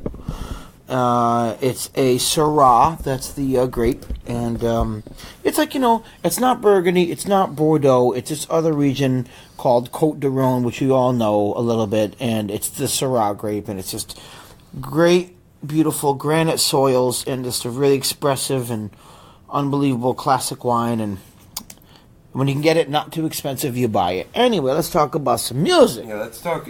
We'll come back to some other. Yeah, trust me. I hope you guys will care. I hope this is good for you. Yeah. So John Schofield, we all love John Schofield. He's a jazz legend. Played with Miles Davis. Played with everybody. He is the most famous. Skis Eric Krasnow's favorite guitar player. Phil Lesh came to the last show. I mean, you can't find a more legendary, influential guitar player. And we all know that in the band Lettuce, and we know that everyone, when the Grateful Dead comes to see John Schofield, you got to know about it. So, Schofield is a man, and I'm a jazz dude more than the rest of the dudes in the band, except for Deitch, but that's what I do. I did for a long time, where Zoidus and Schmeens are funk experts, and I'm funky. And Nigel too, rather. They're all funk experts, and Jesus too. But they know jazz, but they don't, whatever. That's how it goes. People know certain things a little more. That's your language. That's my language. And so is funk, but it's, they are really legends in that sense, and that's no exaggeration. So, but out of the 4-day run, we did a SF Jazz, the famous jazz, beautiful, like, modern venue, created listening room and like concert hall, like one of the greatest venues I've ever played in my life. Top 5. Wow. Yeah. So just the vibe, the beautiful, all the windows outside you can see in the venue. They have a secondary venue that you can see off the street. It's unbelievable. I've never seen a lot of money. Yeah. And the best in the world play there now. No place in New York has that, or anywhere else. So Sco was great. He's the man. We started off the evenings playing a couple Lettuce songs, and then had him up for the Schofield portion where he played his original music, which are songs that we grew up listening to. Is on his pivotal albums that we got to like. Nothing off the Go-Go Martin Medeski Wood, which is everyone's, I would imagine, turning point. I was extremely influenced by that album and played and covered those songs, along with a bunch of Soul Live songs back in the day. That was my introduction to John. Yeah, actually, me too. Close, but anyway. And then the other album, then the next one, the big one, was Uber Jam with frickin' Adam Deitch, my boss and our best friend. He loves when I call him boss, And so then he would do his songs, 3 of them, and then we would do Lettuce songs with Schofields, which is amazing to hear the music that you make every night. I didn't write it, but Deitch or Schmeens or Zoid or Jesus, you know. So it's just a really cool experience to see Schofield on different levels.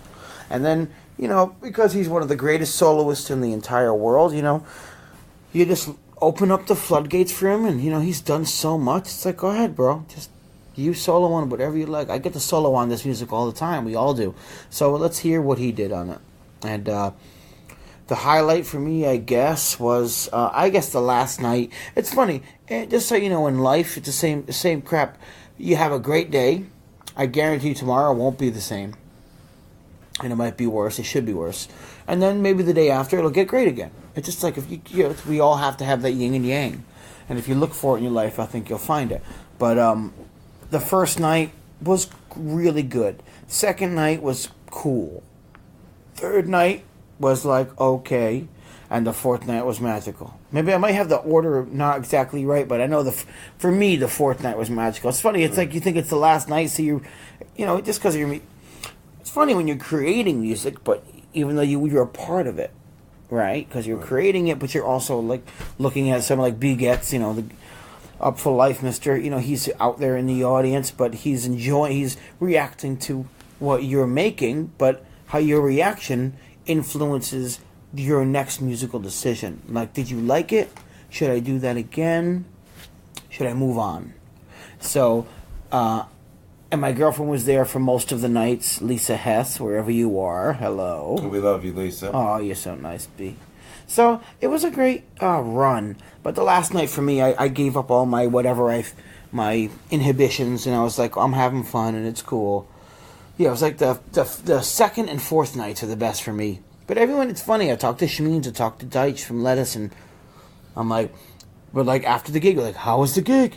And then it's like, Schmeens is like, yeah, it was a great gig. And then Deitch is like, I played like crap or something. And then I'm like, well, I had a great gig. If I have a good show, like technically, if I didn't crack notes, if I had a good solo, then I'm like, great night. But if I did not do those things, I'm like, bad night. But then the ensemble can play well together and communicate correctly. Right. So it's a good night. Collectively, which is the reason why we're here. Right.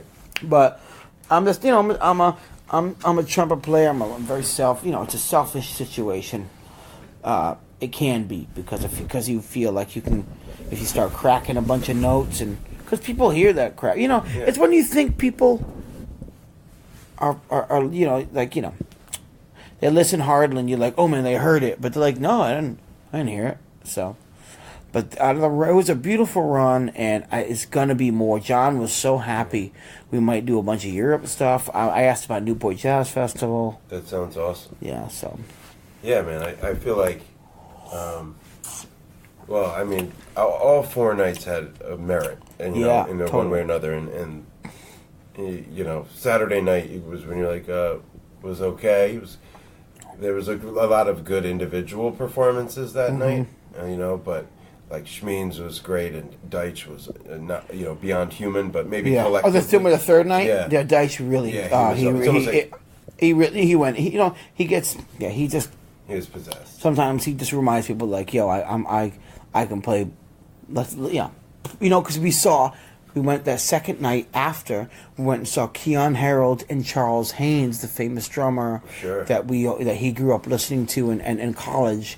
And he was so killing. And whenever you get to see a great musician, you come back the next day charged. Right. And that's and everything. If you go have a great meal and you're a chef, you know what I mean?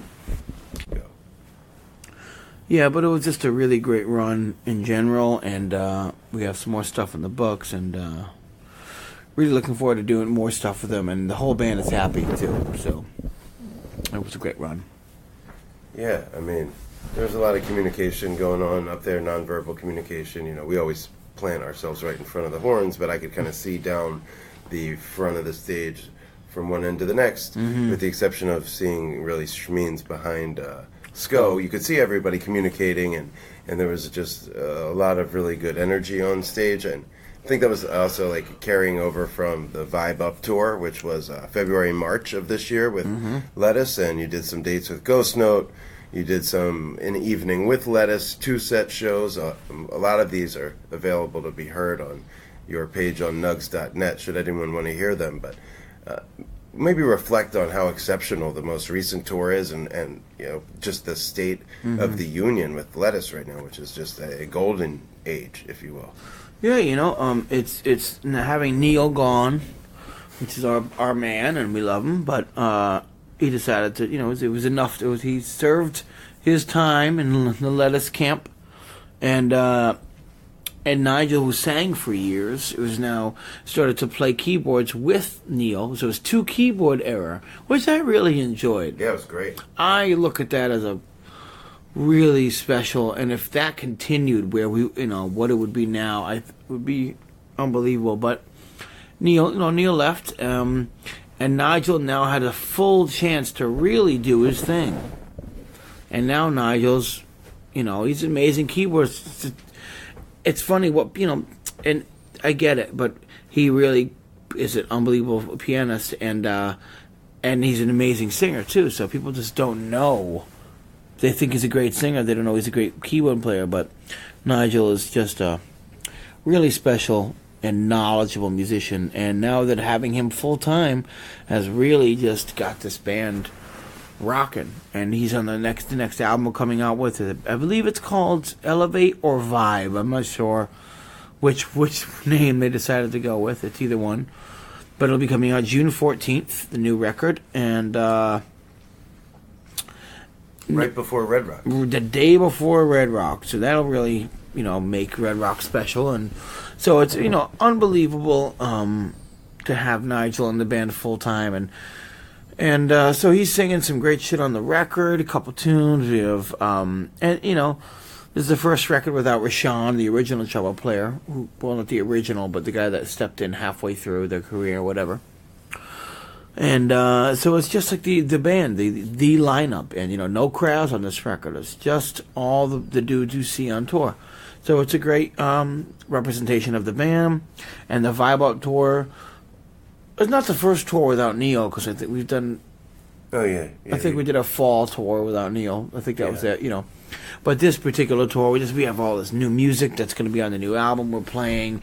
Deitch continuously writes new stuff that we're playing that he just, makes you rehearse in a sound check, and then you're playing that stuff on the gig. So... it was just great. We're all operating on all cylinders. No one's getting too fucked up. We're not drinking too much or any bullshit like that. I'm drinking. But I'm drinking good wine, so I'm not, hammered, And the band is just not firing on all cylinders. We have a crap ton of tunes from old to new, and we're really playing varied set lists, meaning just all, a great smattering of the classics plus the new stuff. And, yeah, it's really good. We're doing really good in that last tour, and we have another tour coming up. After we finish this one, we did 4 days in San Francisco. We go to Seattle for 3 days, which is awesome, at a jazz club, kind of like a Blue Note of Seattle, the Triple Door. And then we do a nice end in Portland, which is great. And then we do a little thing in Swanee, which you're coming, I believe. Swanee Rising, April 4, 5, 6. You guys are on April 5, 6. That's right. And then it's Jazz Fest, of course, for the Rage Fest, which is going to be great. And then we have our festivals, and we're doing a thing at the Capitol Theater. 420. 420. They just added SCO to that, I saw. Yeah, we did. I didn't know that. Yeah. I found out. I'm like, oh. And then we have what do you call it? Then we have our great Jazz Fest, and then summer festivals. Yeah, so things are going good. I can't wait for the album to come out.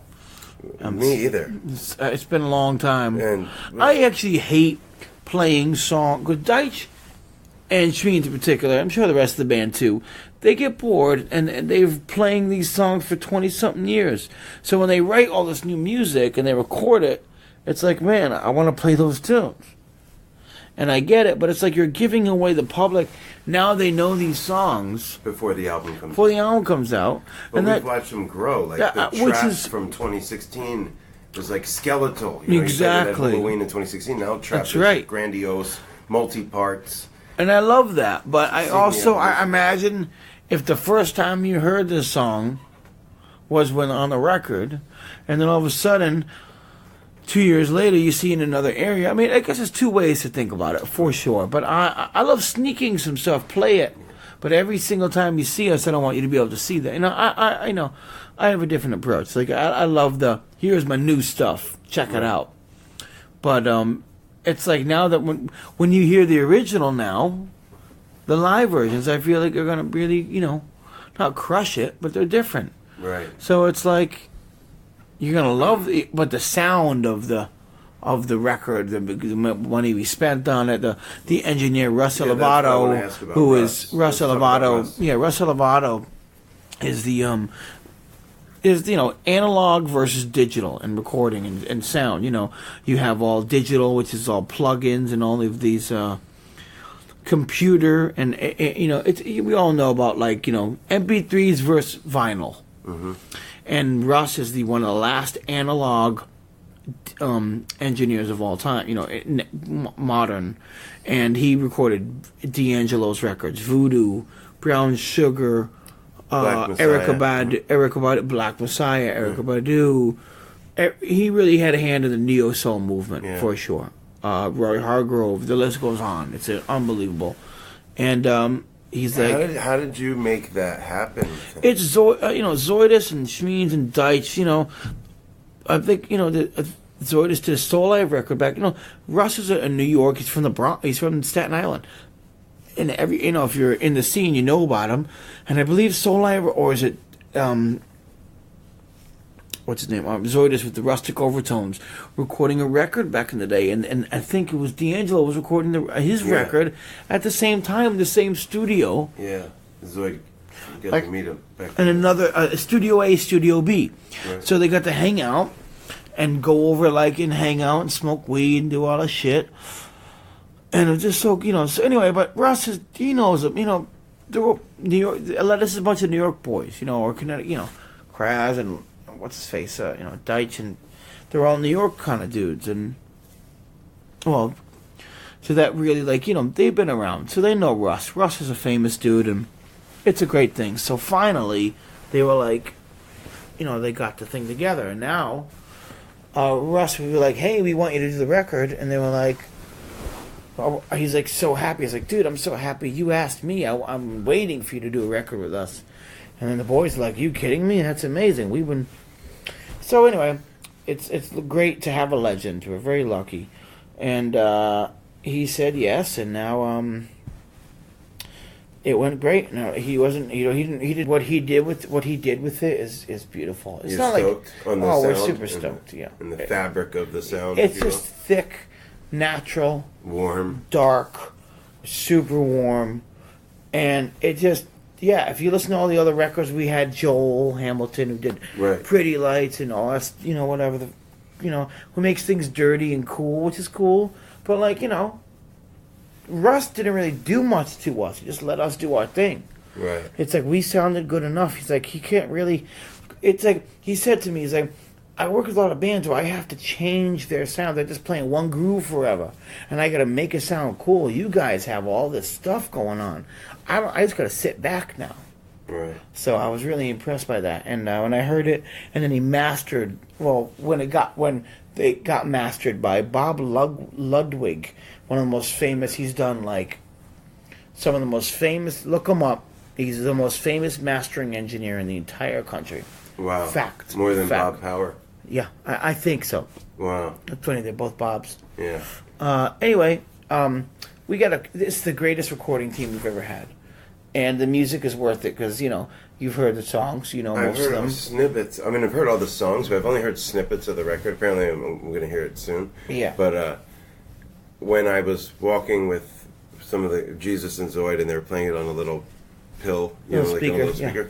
And I just thought it was Larimar, which I didn't know at the time. Yeah, that's right. And I was like, yo, you guys should cover this. This is some shit. I thought it was like some 74, just, you know, Dominican funk, if you will. That's right. So, but I didn't know that it was actually that. You know, I just thought it was some old shit. It sounds so like, classic. Because Russ, right? Russ gives it that antique vintage. Because he's using the old way records are recorded. And that's a big deal. Especially for your kind of music with all the layers and all the space and the synths and stuff. You need that.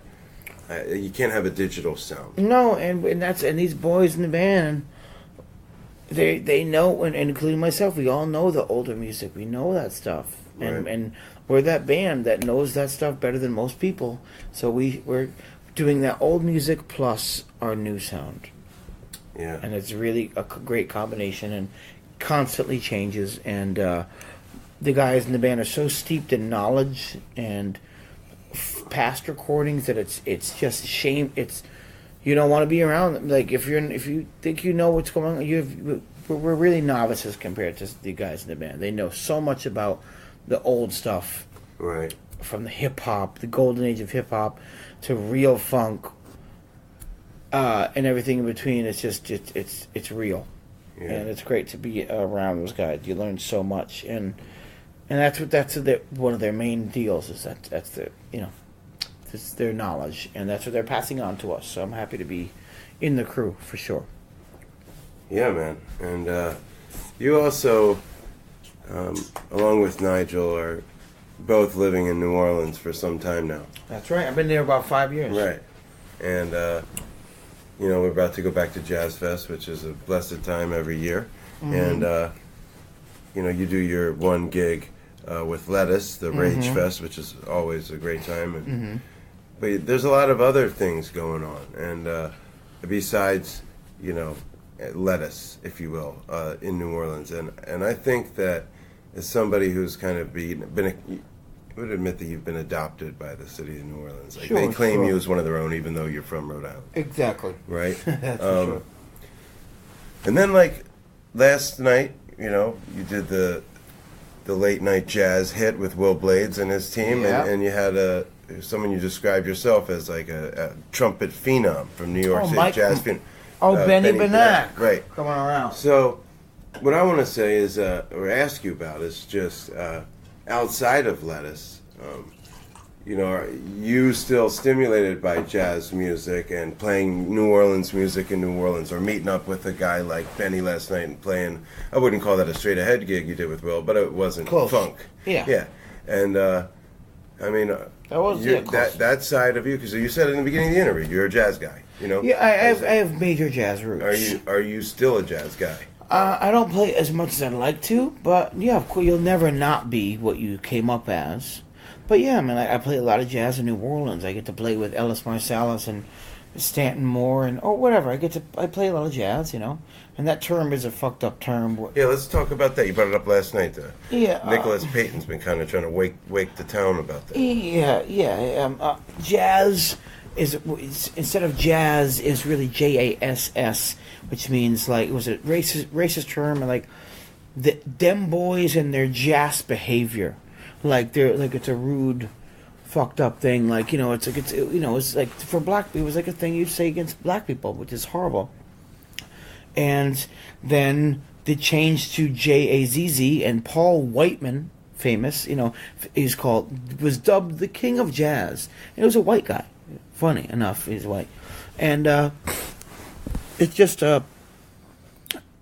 it's a black music. It's literally a black music, and white people appropriated it, and it's whatever. It's not cool, but That's what happened. that's what happens. And people just don't know that, like the term. So, like jazz is a bad term. Derogatory. It's a derogatory term, and then they changed the letters, and the white guy made it famous. So now all of a sudden it's cool, and even guys like Sidney Bechet, Duke Ellington, Max Roach, so many of the Black American musicians who created that music don't identify with that term, and they're like, we play Black American music. We play it's an African American, the only American art form, but especially African American.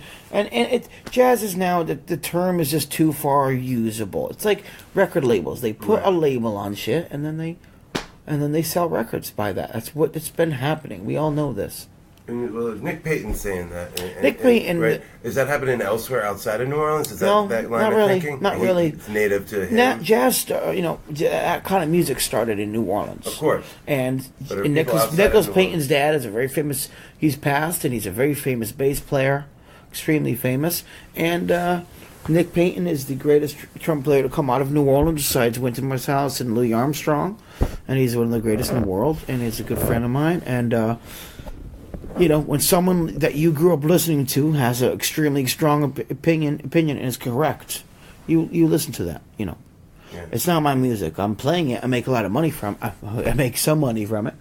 So anyway, just so all of you know, jazz is a term that we use because it's accepted, but it's really an origin of a racist term. So I try not to say jazz, but what do you say? You can say Black American music, but I also play funk, and that's Black American music. I play blues, that's Black American. The list goes on. So just for now, I'm saying the word jazz, but it's horrible. So anyway, I agree. I'd love to see it. It's a cool power. Yeah, it's a weird word. Now that we know the origins of it, it's a weird thing, and I've been calling it swing, because swing music, we're swinging, right? Right.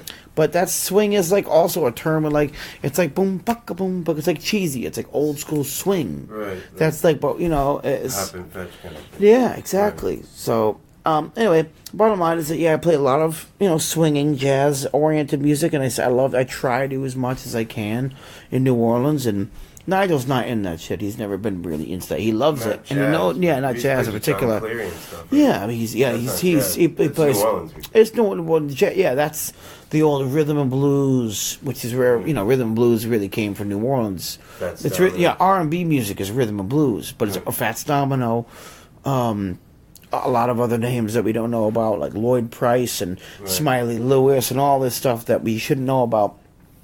Little Richard, who's not from New Orleans, recorded all of those hits at the studio in New Orleans. So actually, all of those, like Good Golly Miss Molly and all those hits, Good Golly Miss Molly, right? Yeah. He's all in New Orleans. It's funny what you don't know came from New Orleans and really came. It was recorded there. One of the biggest recording studios of all time. They record all the Art Neville, Aaron Neville, Tell It Like It Is, all of the stuff we like. So it's great to be in New Orleans in a very black city, playing that kind of music, playing jazzy stuff, playing swing, playing, all the Meters stuff, playing Neville stuff, playing. There's just so much music that comes out of New Orleans, and it's great to be. I love that stuff. And I feel I've always loved it, and I identify with it. So it's great to be down there. Nigel's not really into all that shit, even though he knows other things.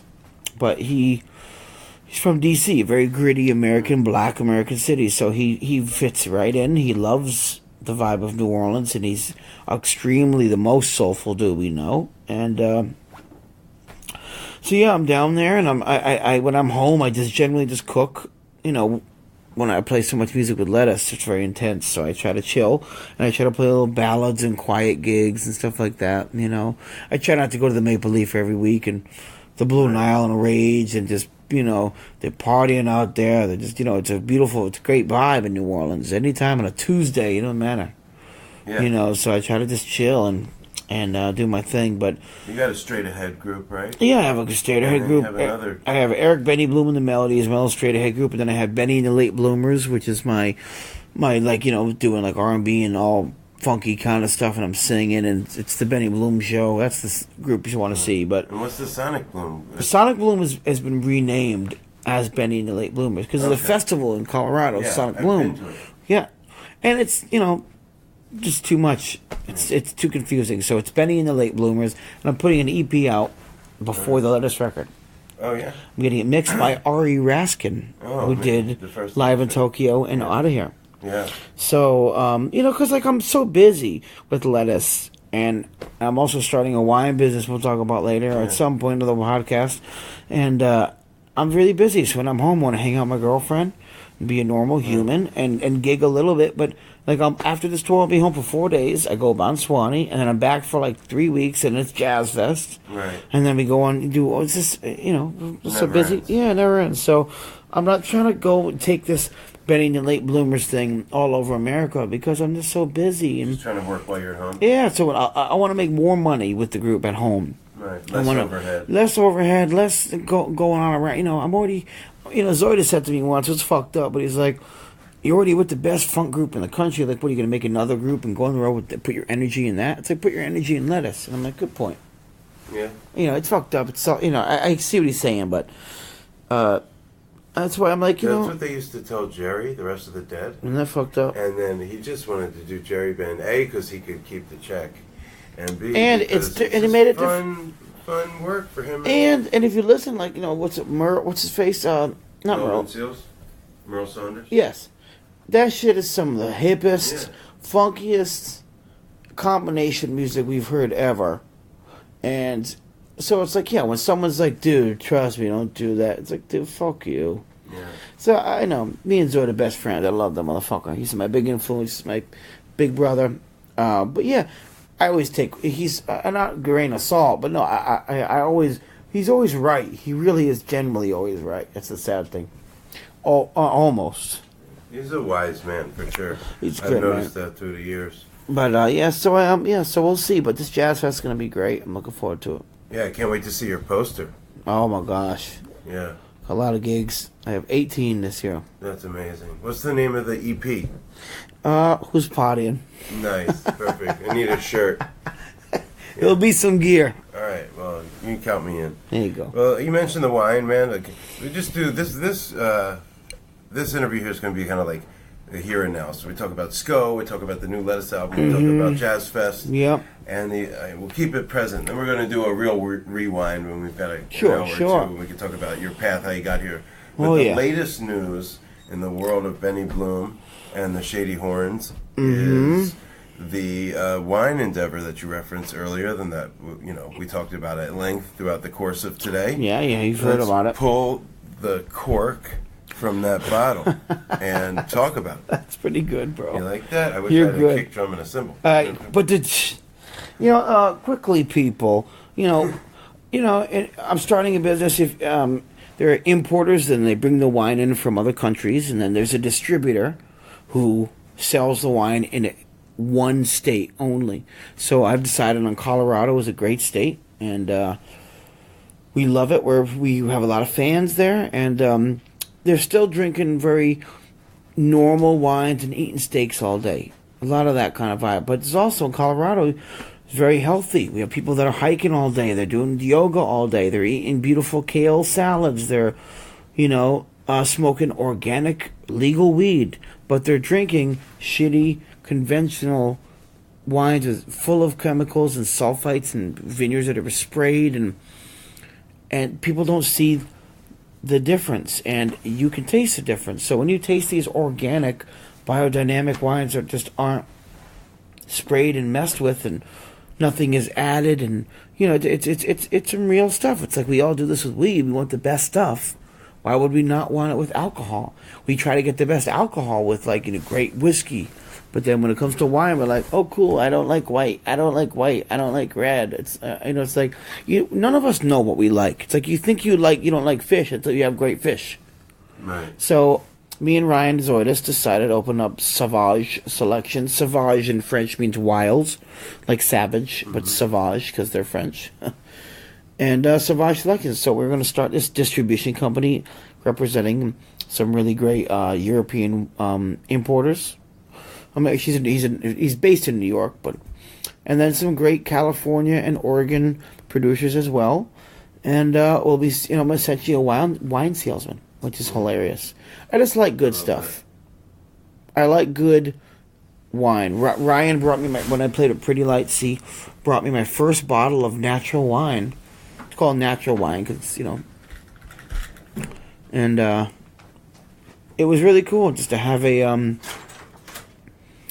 thing like that. To have a product that is so cool and different, and it really influences you. It's like when you have great weed or great, great alcohol or great any substance great tea, really high quality water. Things make you feel a great meal. It makes you feel different. It's charged with energies. You can't not say that, And when you have certain wine, it's a very light extraction, beautiful, light-bodied red. And I walked on stage, I was high as a motherfucker. It's not like it's like a high, but you're just charged in energy. And I played the fuck out of that show, and it was awesome. And every time I try to always do that now, and I'm like, where can I get that again? You know, it's not like drinking a vodka fucking soda. It's not like drinking some whiskey or some bullshit. It's drinking a really organic product made by a farmer who cares for it every day for like 9 months. It's like, you know, we're ridiculous. You know, you think you don't like, I don't like white wine because it's sweet. You know, like, and it's like, because you had shit white wine your whole life. It's not supposed to be like that. And so that's, we just, you know, I play a lot of music, and I'm always doing something. And I like to have a little, well, you know, we all like to get loose a little bit. You know what I mean, people? LOL. Thank you. So, anyway, so I love wine. I love really good wine that's not super expensive, but done correctly, done by the right person, done for the right reasons, and you can really feel it, and it will influence whatever you're doing at the time. Generally for the better. And you won't get a hang, I swear, unless you're drinking 18 bottles. But there's no sulfites, or generally low sulfites, which make people break out, give people stomach problems, skin rashes. You can't sleep. It's headaches the next day. Drink a bottle of shitty Napa Cab Sauvignon from Napa Valley, and then wake up the next morning and then see how you feel. Right. We've all done that. And they're like, that's the last time I'm drinking red wine. And I agree. So that's why we started on this quest. And now we're starting a company representing some of the greatest producers that do this. And they're all major music fans, and they're fucking cool. They all love the Dead. One of my favorite winery who's I'm representing is a major Dead fan. And we heard the lock-in performance from Lettuce. He was like, you know, when they pick the grapes, they have the headphones on. And what do you think they're listening to? They're listening to Lettuce. Yeah. And It's other like me stuff. picking the wheat and trimming the wheat. There you go. And when you're finding out that it's the same thing with wheat, great correlation. Your energy picking that and doing it and making it grow, and the sound waves that are actually hitting these plants, and this, you know, not the same with the wine, because sound waves are hitting the wine, but if you're playing music in like a grow house and stuff, that you could do that. To the girls. There you go. So that's some real stuff, and it really affects that. And as they're picking it, and their energy, and when they're in the winery vinifying the wine and like pressing the wine and then putting in the bottles, you know, they're playing our music, and they're influenced. Their decisions are influenced by our music. And I'm going on stage being influenced by their wine. I'm literally charged by their wine. So it's like this homogenous, like, it's a real thing. And people don't, you know, nor should anyone know what goes into it, but that's what really happens. So we're like, yo, you love me? Like, no, I love you. Wait, no, chill. So it's like, now that I get to represent some of these people, it's like, and when you try the wine, I mean, you freaking hung all night. Yeah. You don't drink much. No. And you drank a shit ton of wine. Yeah, and you're still doing an interview. Right. And you sound more coherent than me. Yeah. Well, I had a little more. But you're right. I did consume. And you will not considerably have more than any usual, and I'm okay. Yeah. So and yeah. So that's. I'm gonna say we all spend money on alcohol. It's just time to spend the same amount of money on better alcohol. Yeah. So look out for Sauvage Selections. Only in Colorado. You can find my wine at many liquor stores and many restaurants. And just remember that name, folks. LOL. Okay, whatever.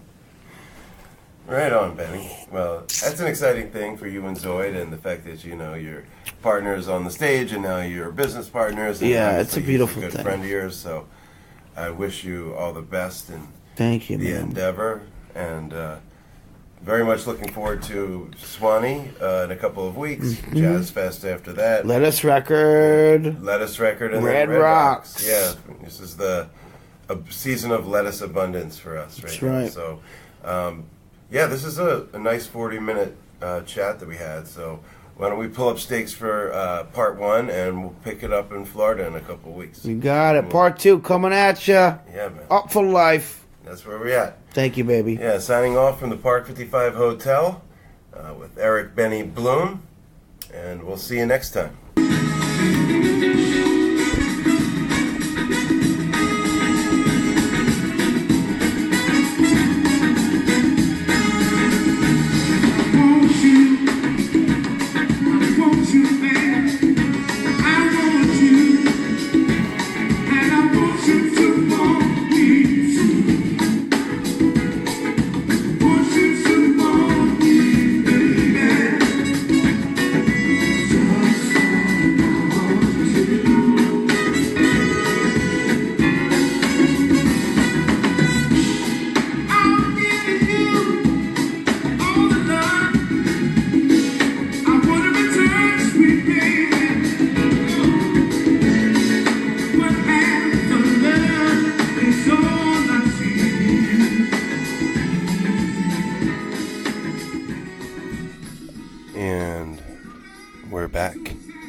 want to say big up, large up, big up yourself, Eric Benny Bloom, for that sweet, short little interview there back in San Fran a few weeks back. And again, looking forward to the full length with you down the road, along with other members of Lettuce. Of course, looking forward to that Rage Rocks extravaganza and album release for Elevate the day before. But now we're going to move on to the Vibe Junkie Jam of the Week. And you're hearing in the background the Nth Power and Friends doing their Marvin Gaye tribute from New Orleans Jazz Fest a couple weeks back. And I thought a lot of ways I was going to do it. I'm just going to play an extended triple encore from this show from after 5 a.m. or right at about 5 a.m. Seems like that's the time when shit is really cooking in that time. But, yeah, basically going to just let it ride out, including some touching words from Nigel and Nikki K. Casarino and some humor from Nikki Glaspie and the original band with Weedy and Nigel doing an absolutely ridiculous sexual healing. And then the big band rejoins them and they do Heard It Through the Grapevine, and then what did they finish with? Oh yeah, Heavy Love Affair. So I'm going to just read a passage from my article to kind of explains why I'm choosing this for the Vibe Junkie Jam of the Week. And then I'm going to play the triple encore from Time to Get It Together tribute, the Nth Power and Friends do Marvin Gaye. This is from my article on Live for Live Music called Ain't Nothing Like the Real Thing, Baby. Love letter to New Orleans Jazz Fest 50. You can check that out on Live for Live Music. But as it pertains to the Vibe Junkie Jam of the Week, quote, Nikki Glaspie was a force of nature once again in this year's annual The Nth Power tribute at One-Eyed Jack's, an awe-inspiring homage to Marvin Gaye titled Time to Get It Together. This show was possibly the most emotionally driven musical experience in a fortnight chock full of them. Bringing together a collective of musicians to dig deep into Marvin's canon, the squad featured Weedy Brema, Nigel Hall, Phantom Vanity's Aaron Boyd, trombonist Paul Robeson from the Soul Rebels, Steve Lands on trumpet, saxophonist Brian McNamara, Star Kitchen keyboardist and longtime Nth co-conspirator Rob Marsher, as well as vocalist Krishira Perrier and Kayla Jasmine. The core trio of Glaspie, bassist Nate Edgar, and guitarist frontman Nicholas Casarino were treated to a special appearance towards the end from Lettuce trumpet maestro Eric Benny Bloom. How appropriate. Nothing could prepare any of us for the tear-jerking, whiskey-swilling journey into the annals of Jazz Fest voodoo magic that we witnessed at One-Eye Jack's long into the night. The swollen massive careened through Marvin's funkier deep cuts, transitioned into the bigger hits as the evening blazed on. Merely 20 minutes in, Hall and Casarino removed their sport coats in unison, a clear indicator that shit was about to get real. Nigel, seated at the Rhodes at the front of the stage next to Casarino, continued to turn around and face Glaspie at her drum seat, each and every time she stunned the audience with soprano tones. "That's my baby!" Hall would repeatedly exclaimed, and the whole room trusted he meant it. The vibrant ensemble continued to scale the clouds, making lovers of us all, one luscious track after the next. Ain't Nothing Like the Real Thing, Ain't No Mountain High Enough, complete with multi-layered harmonies and vocal workouts taking us to church and back again. By the time they returned, imbibed and inspired, for the undeniable triple encore that you're about to hear, the heavenly haymakers nearly leveled One-Eye Jack's to its foundation. The air was thick, and the vibes even thicker, as the 5 original members of the Nth Power dropped into a positively orgasmic sexual healing that froze the entire room in its tracks while dozens of pairs of panties hit the floor at one time. Presiding over this mouth-watering glory was none other than darling Nikki, ever the evangelist, holding it down and hitting all the high notes like only this empress can. The Good Reverend Dr. Nigel Hall and the Master Prophet, Nicky Cake, took turns talking some things out on stage, while the whole band somewhat aggressively passed a bottle around the horn. Then, somehow, they managed to dig even deeper.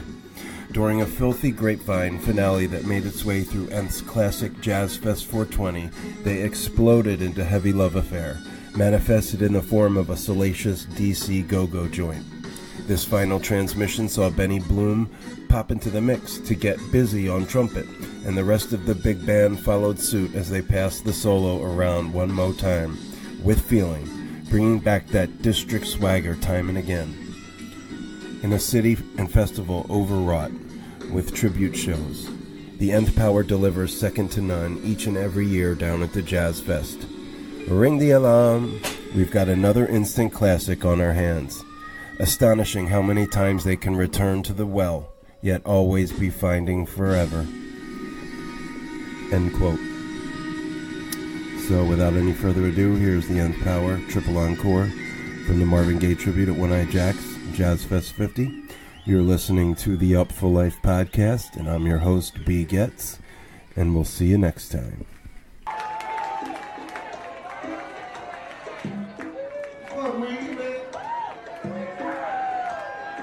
If you want one more, I need y'all to act like you want one more. Fool, man.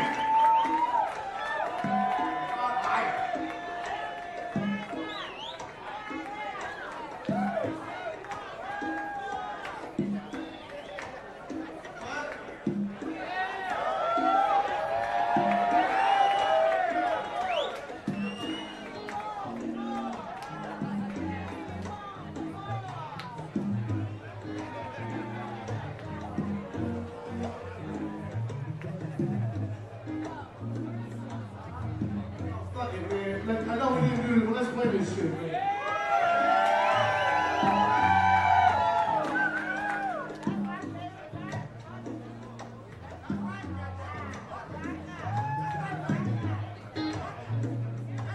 Watch out there now. Watch out there. If y'all want us to do this shit, I need y'all to sing this, alright? Alright, y'all sing this. Somebody sing this. Sing. Heal me, my darling.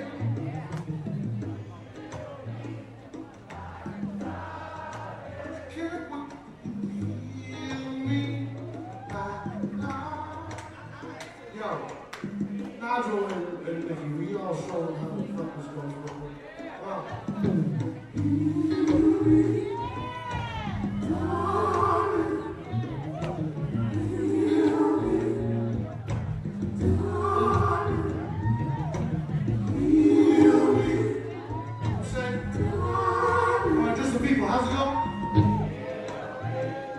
No, show me a reflection with your head. Show me a reflection. I can't wait for you to heal me. Darling, you go.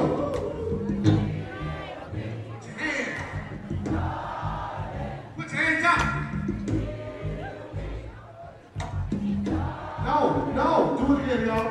Heal me. What? Darling. Heal me. Darling. Like the emotion. Do it.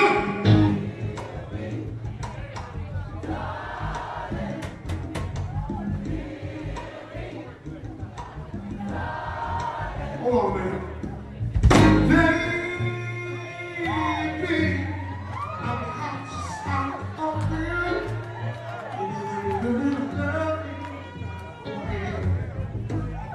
Baby, I can't hold much longer. It's getting stronger inside. When I get that feeling, I want to sexual feeling. Heal me.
What's going on?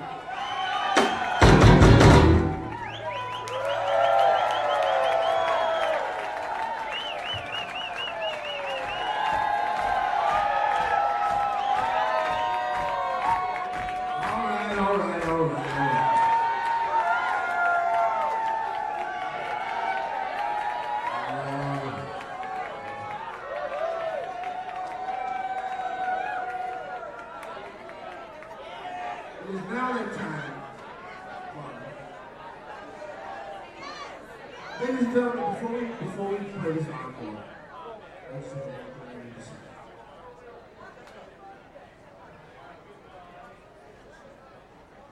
This group of people up here on this stage are my family.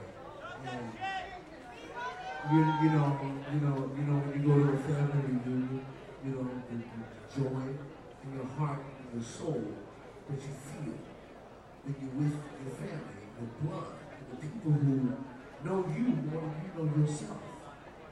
You know what I'm saying? There's nothing more beautiful than any music that you will ever hear in your life other than music that is made amongst friends. Not even friends, hold up. Let me preach right now. Music that is made amongst family. Okay? Because they know where you're going to be sometime before you even know where you're going to be. Hello? Can I preach this evening? I just want to say to everybody on this stage right now, I don't know how this encore is going to end up. But I love each and every one of y'all motherfuckers from here. I'm telling you, I don't give a fuck what we've gone through. The Nth Power is here to stay, and the Nth Power loves you. I want you to understand this. The Nth Power loves you. Yeah, the Nth Power loves you. That's it. That's why we're here. We're here to spread the message of love and peace and harmony. Right? All we have to do is love each other a little bit more. It ain't rocket But more science. importantly, We ain't splitting atoms. More importantly, you need to love yourself. Yourself. You Before you can't love love somebody nobody else. else before you love yourself. Hello. Lord, good evening. Let the church say amen this evening. Amen. Truly wonderful. Ladies and gentlemen, we'd like to do a special announcement here. So this is the original Nth Power, okay? Roger Hall, Ricky Brown, and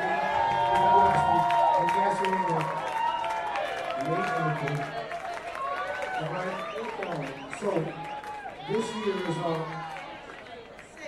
sixth annual Last Hurrah. For those of you who are the real fucking true soldiers that are going to stay through the Monday after Jazz Fest, this is our sixth annual Monday Last Hurrah at the Blue Ground, and the original Nth Power is going to do the original set and do our shit. Alright? First public service announcement. Second public service announcement.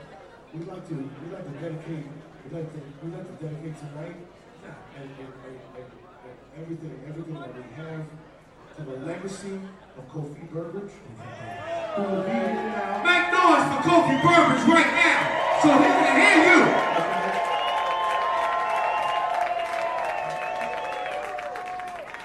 Alright, we love y'all so much. Thank you for your support and enjoy yourselves. We got posters. We got posters, we got modern posters, we got modern stickers, we got the whole shit out there. You know what? No, hold on a second. We got rebel music out there. We got our tribute, the tribute we did to Bob Marley Who was here last year? 2 years ago. 2 years ago. Thank you, Ricky. Go ahead. We got it. We got the CD. It's out there. It's on the table. We got it. We got stickers. Go buy the shit. It's $10. Tom Brady lives.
fire chief in the building.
funk not only Jewish and Anfield. Oh, I like that. How many of y'all like that out there? Does it feel good to you?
kings and queens, ladies and gentlemen. Come on, somebody.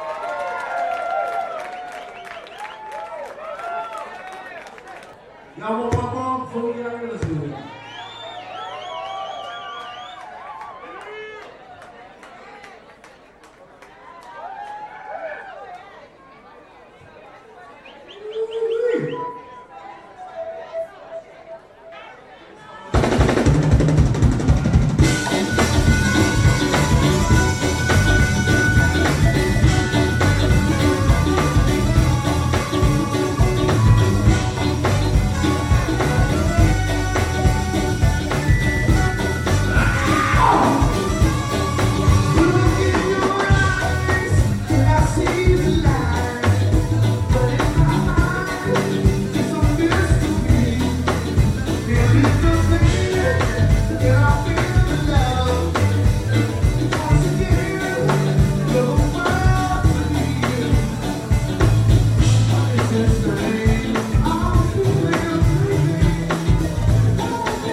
Without the empower, love yourselves and love the people around you. Together we can make this world a better place.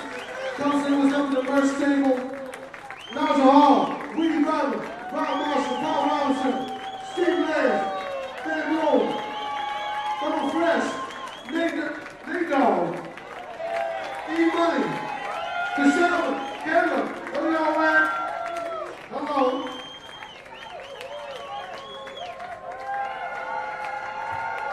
Happy Jazz Fest, y'all. Remember, drink water, fucking, it's a sprinter-thon.